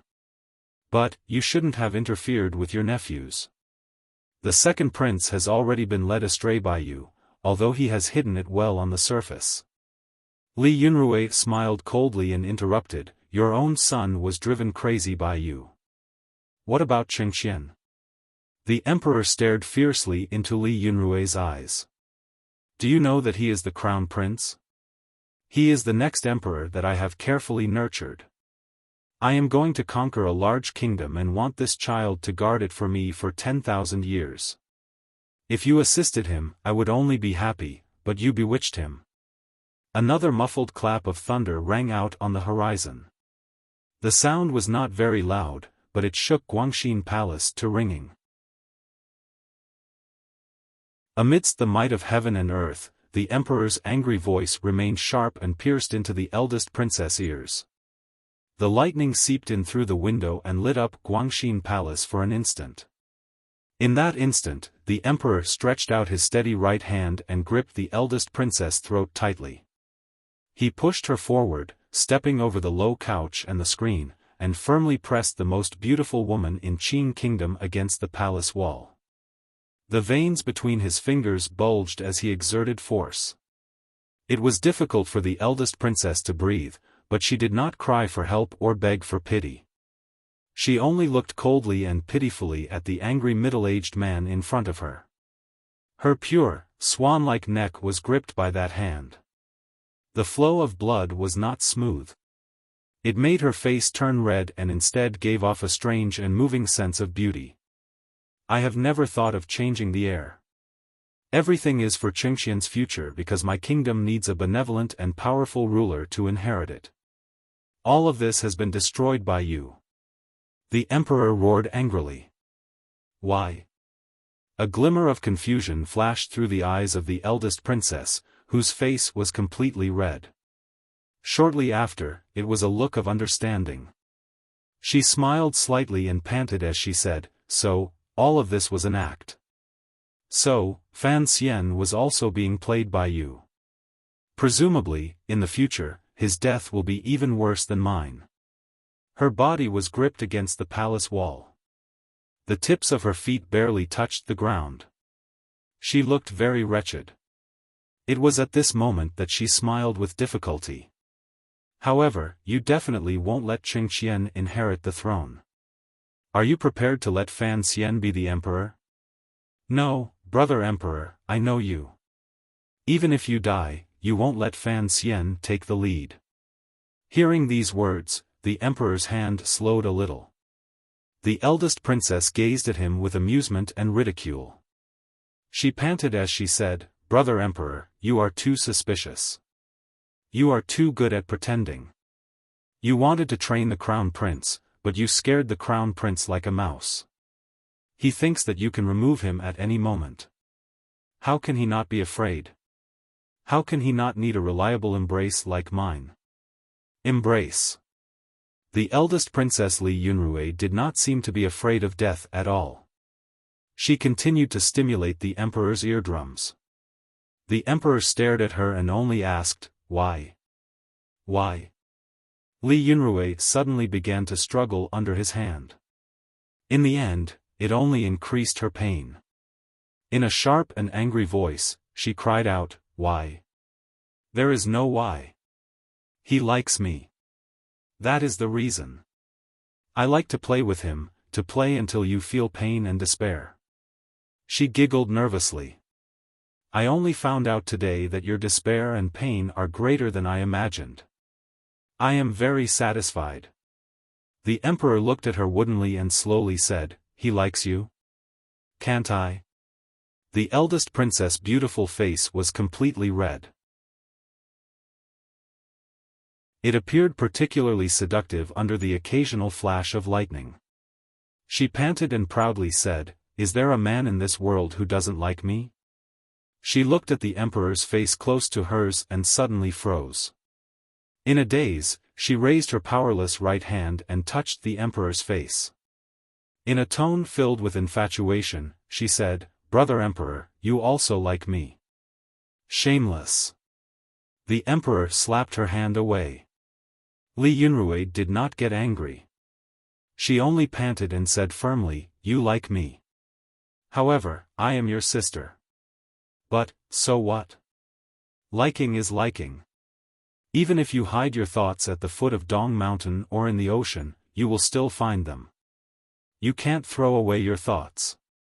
Not all men are as emotional as wild beasts." The emperor looked coldly at his sister, whose breathing was becoming more and more rushed. "Not all men will bow down to your skirt. Women never think that they will stand above men. You're talking about Yi Qingmei, right?" Li Yunrui suddenly spat at him viciously. "I am not her. You will never be as good as her," the emperor suddenly moved closer to her ear and said. "Even if you struggle for so many years, you will never be as good as her. You will never be able to reach her place in my heart. You know this yourself." A deathly gray color suddenly flashed across Li Yunrui's face. It was as if these words had struck her deepest weakness. A glimmer of cruelty flashed through the emperor's eyes. He continued to speak by her ear, "You can only forever chase after her footsteps, but you will never catch up. Now, she and my son are going to take everything from you. Are you in pain?"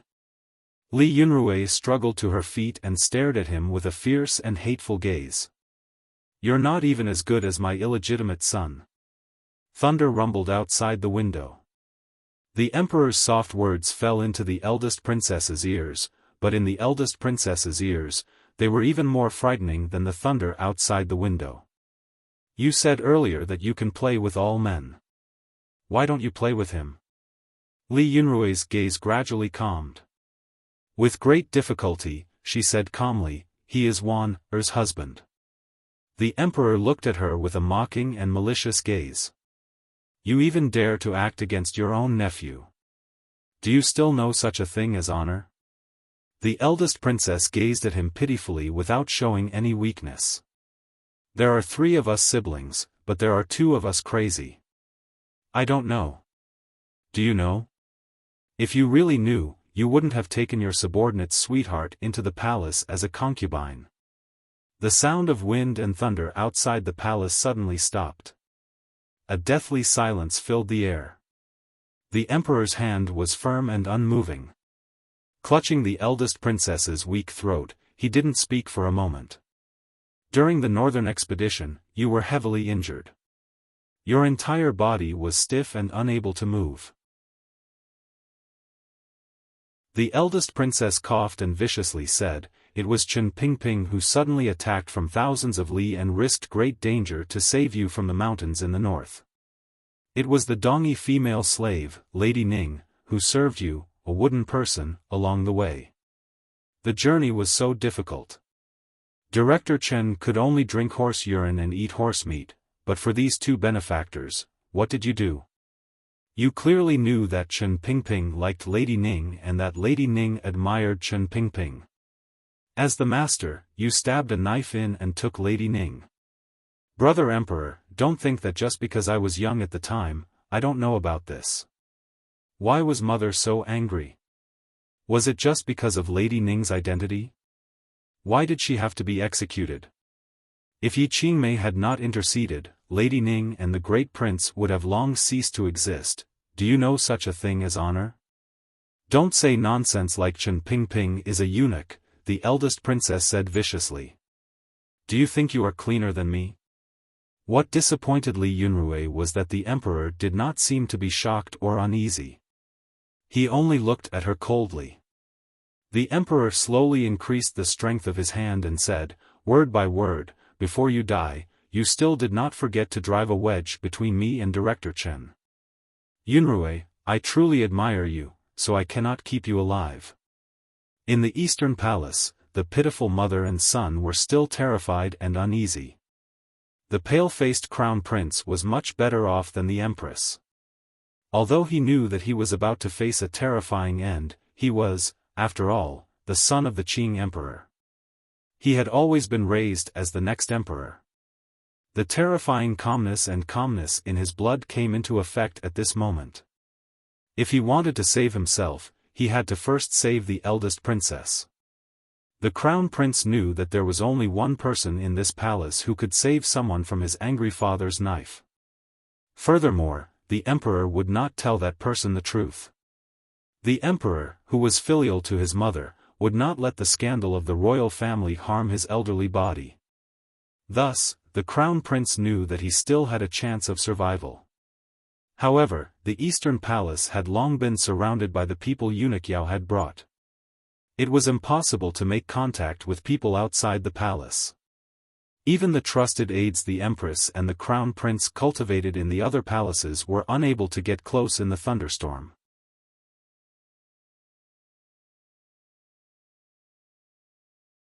Chapter 504. The heavy rain was still beating against the buildings in the royal palace and the hearts of the people in the palace. Guangxin Palace was completely silent. Perhaps it was silence, at least, the malicious words of the brother and sister inside were covered by the sound of the rain and thunder. None of it reached outside the palace.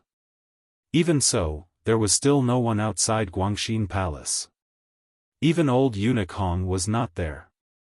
Everyone kept their distance.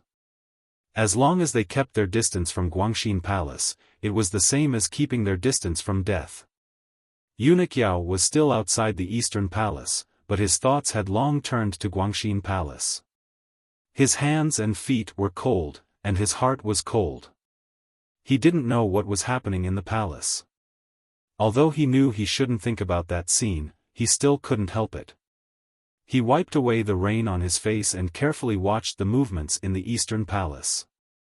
Since the emperor had left this palace for him to watch, then he could not allow the empress and crown prince inside to make any noise. Compared to Guangxin Palace, the situation in the Eastern Palace seemed to be much calmer.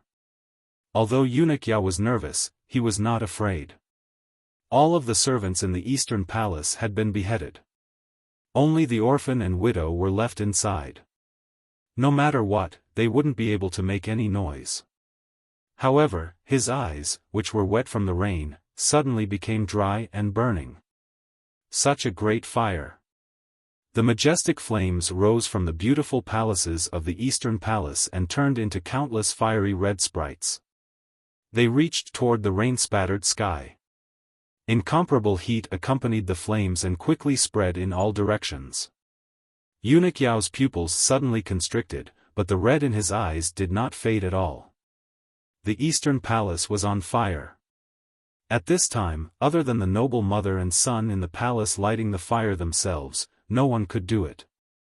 But, did this pair of mother and son want to burn themselves? Furthermore, the rain was falling so heavily. How did the fire start? Why was the sky full of rain unable to extinguish the fire? Eunuch Yao knew that this was not the time to investigate how the fire had started.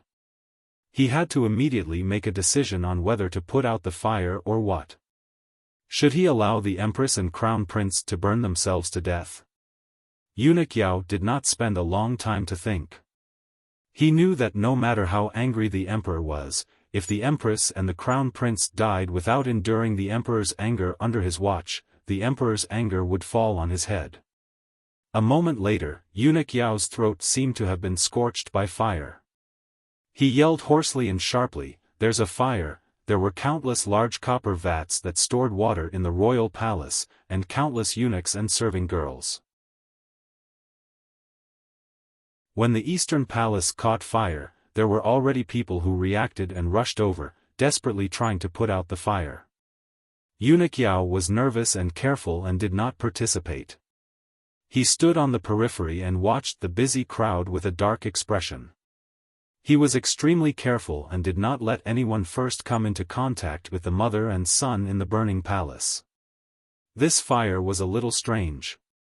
It didn't seem like the palace had ignited by itself. Instead, someone had used some highly flammable oil, so the fire was so fierce that even the rain couldn't extinguish it. However, when these materials burned out, the flame didn't have the power to continue, so it died out very quickly. There were loyal eunuchs and servants who broke through the blackened palace doors and wanted to charge in to save their masters inside. However, once the little eunuch broke through the palace doors, he found his vision darkened. For some reason, he had been hit in the head by a wooden pillar and fainted. Eunuch Yao coldly walked in first. The guards and eunuchs behind him once again surrounded the eastern palace, blocking the people fighting the fire outside the palace. The eastern palace had already been burned to a wretched state. On the stone floor in front of the palace, the empress was being held in the arms of the crown prince. Other than a few burn marks on her body, she was in a sorry state after being soaked by the rain. Eunuch Yao bowed slightly. The fire has been extinguished. His meaning was very simple. Since the fire had been extinguished, the two masters had to temporarily stay in the palace. The crown prince, who had a string of blisters on his palm, stared into Eunuch Yao's eyes. A ruthless expression flashed through his face. He said each word clearly, "Unless you kill me now, the entire royal palace will know of the fire in the eastern palace. How long do you think you can hide it?" Then, the crown prince raised his voice and calmly said, "I am fine. It's just that mother has fainted from the smoke." His voice easily traveled outside the eastern palace and fell into the ears of the people who had come to put out the fire. It made their hearts relax. As long as the empress and crown prince were fine, they wouldn't have to be unlucky. However, when this voice fell into the ears of the eunuchs and guards surrounding the eastern palace, it represented another meaning. Eunuch Yao's body shook and he slowly raised his head. Looking at the normally ordinary crown prince in front of him, he furrowed his brows slightly. Only now did he realize that this crown prince was, after all, the emperor's own son. At the moment of impending disaster, this kind of decisiveness and self-immolation was used beautifully. The emperor had to take care of family matters and maintain his face, so he had chosen the darkest hours before dawn. Heaven had played along and sent down a thunderstorm to liven things up. Hundreds of servants had already died in the royal palace. It was to cover up the people's torrent of mouths. However, there was a fire in the eastern palace. Everyone knew that the crown prince and empress were safe and sound. This matter could no longer be kept quiet. The so-called family matters were gradually turning into national matters. Eunuch Yao looked at the calm crown prince. Suddenly, his heart jumped. He found that this usually good-for-nothing crown prince, regardless of whether it was his brows or expression, was very much like the emperor when something happened. The woman with the most power in the Qin kingdom, that old woman, had actually woken up an hour ago. Old people needed very little time to sleep, but the Empress Dowager still habitually lay on the large soft couch in Hanguang Palace with her eyes closed to rest. For some reason, she had been awake for so long, but the sky was still so dark. It made her not interested in getting up and walking around the garden. In particular, the wind, rain, and thunder later made the Empress Dowager furrow her brows and close her eyes even tighter. She was not afraid of thunder, but she hated the sound of it. She always felt that heaven had something against the Li family and was using this method to tell her. After the wind and thunder, a faint clamor came from the distance. However, this noise quickly disappeared. The dark palace recovered its peace. The Empress Dowager did not want to lie down anymore. With the help of the nannies and serving girls, she slowly rose from the bed and shakily put on her clothes. She carefully ironed a green sash around her forehead and was helped to sit on a chair. The serving girls silently carried a golden basin to help the old woman wash up. The warm water in the basin gave off steam. The Empress Dowager stared at the steam in the basin in a daze. After a moment, she sighed and waved her hand. Where was the ruckus just now? The serving girls and nannies looked at each other. Although they had heard it and vaguely guessed it was from the Eastern Palace, it was still early in the morning. No one had come out of the palace. No one knew what had happened. Even if someone guessed something had happened in the Eastern Palace, no one dared to voice their guess in front of the Empress Dowager. At this moment, the palace maid holding the copper basin opened her mouth as if she wanted to say something. An old eunuch slowly walked in from outside the palace. In the entire royal palace, other than the emperor, only this old eunuch could enter the Empress Dowager's palace without being announced.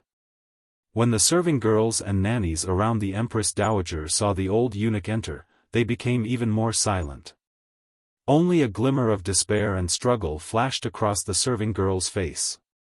Eunuch Hong slowly walked to the Empress Dowager's side and said, "A few days ago, the Eastern Palace caught a few servants with dirty hands and feet. In the end, they didn't kill them all and made a ruckus. I had Xiao go. It was a small matter." The Empress Dowager furrowed her brows slightly and made an "oh" sound. Her gaze glanced at the serving girl carrying the basin. Old Eunuch Hong also glanced at the palace maid with his cloudy eyes. The serving girl's body trembled and she slowly lowered her head. However, she immediately raised her head and said quickly, "Eastern Palace." After saying these two words, she paused and stared in terror in front of her. The Empress Dowager used her old and trembling hand to firmly hold Eunuch Hong's wrist because she knew that as long as Eunuch Hong was willing, this old dog had countless ways to make that palace maid unable to say a single word. "There's a fire." The serving girl carrying the basin said in a trembling voice, "Such a big fire. The Empress and the Crown Prince are still inside." Eunuch Hong slowly shook his head and pulled his hand back into his sleeve. The Empress Dowager stared closely at the serving girl and asked, "Where is the Emperor?" "The Emperor is in Guangxin Palace." The palace maid bit her lip and passed on her master's last words, which were also her last words in this world. She took out a hairpin from her sleeve with her left hand and pierced the tip of the hairpin into her throat, causing blood to gush out. The basin in her hand fell to the ground with a crash. Her body also fell to the ground with a muffled thud. Hanguang Palace was deathly silent. All of the serving girls and housemaids were stunned by this scene. No one could speak. Death is not worth pitying. The Empress Dowager stood up and didn't even glance at the serving girl's body on the ground. She said, "To Guangxin Palace." The rain outside Guangxin Palace gradually lessened. The eldest princess's breathing also slowed.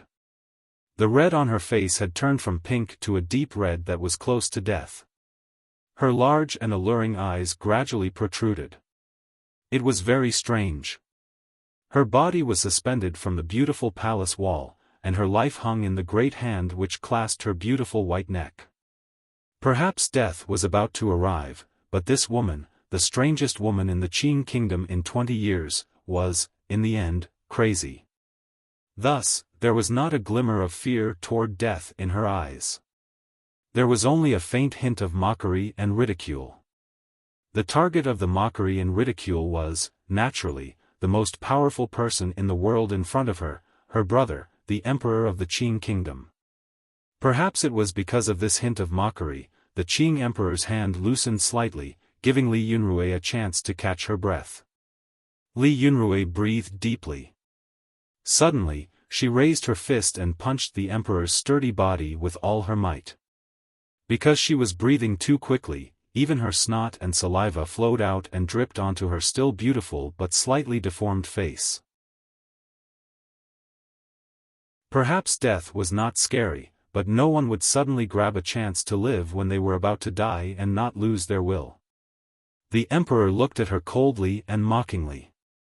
Enunciating each word, he said, "So, in the end, crazy people are still afraid of death." The eldest princess spat on the emperor's face and laughed crazily in a raspy voice. The emperor slowly wiped away the spit on his face. His expression did not change.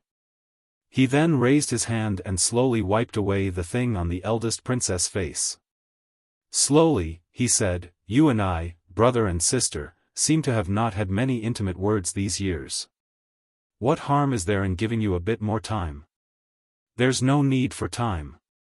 The eldest princess chuckled with difficulty and said, "I was just thinking, if you kill me today, will you kill Chen Pingping next? It's very strange that you didn't bring a single tiger guard with you for such a big event like purging the palace. Who are you guarding against?" Against? Given the situation in the Qing court, once the balance was completely broken, as the emperor, he had to establish a new balance. The old generation would become sacrifices. Very good. Looks like Fan Jian is dead, and Fan Xian is also going to die. With so many people accompanying me, what do I care? The eldest princess suddenly spat at the emperor's face again and said in a raspy voice, "You are alone. You are alone. Kill me. Kill me. You have no son. You have nothing. You are just a lonely ghost." "The emperor does not need friends," the emperor said coldly. "As for my sons, if they dare to rebel, I can have more." Outside Guangxin Palace, a hurried knocking suddenly came from the door. The sound was very loud. It seemed that the person outside was in a hurry. You're tuning into the Xiaofan's Wuxia Tales YouTube channel. Don't forget to subscribe and join us on this journey to catch the most captivating stories.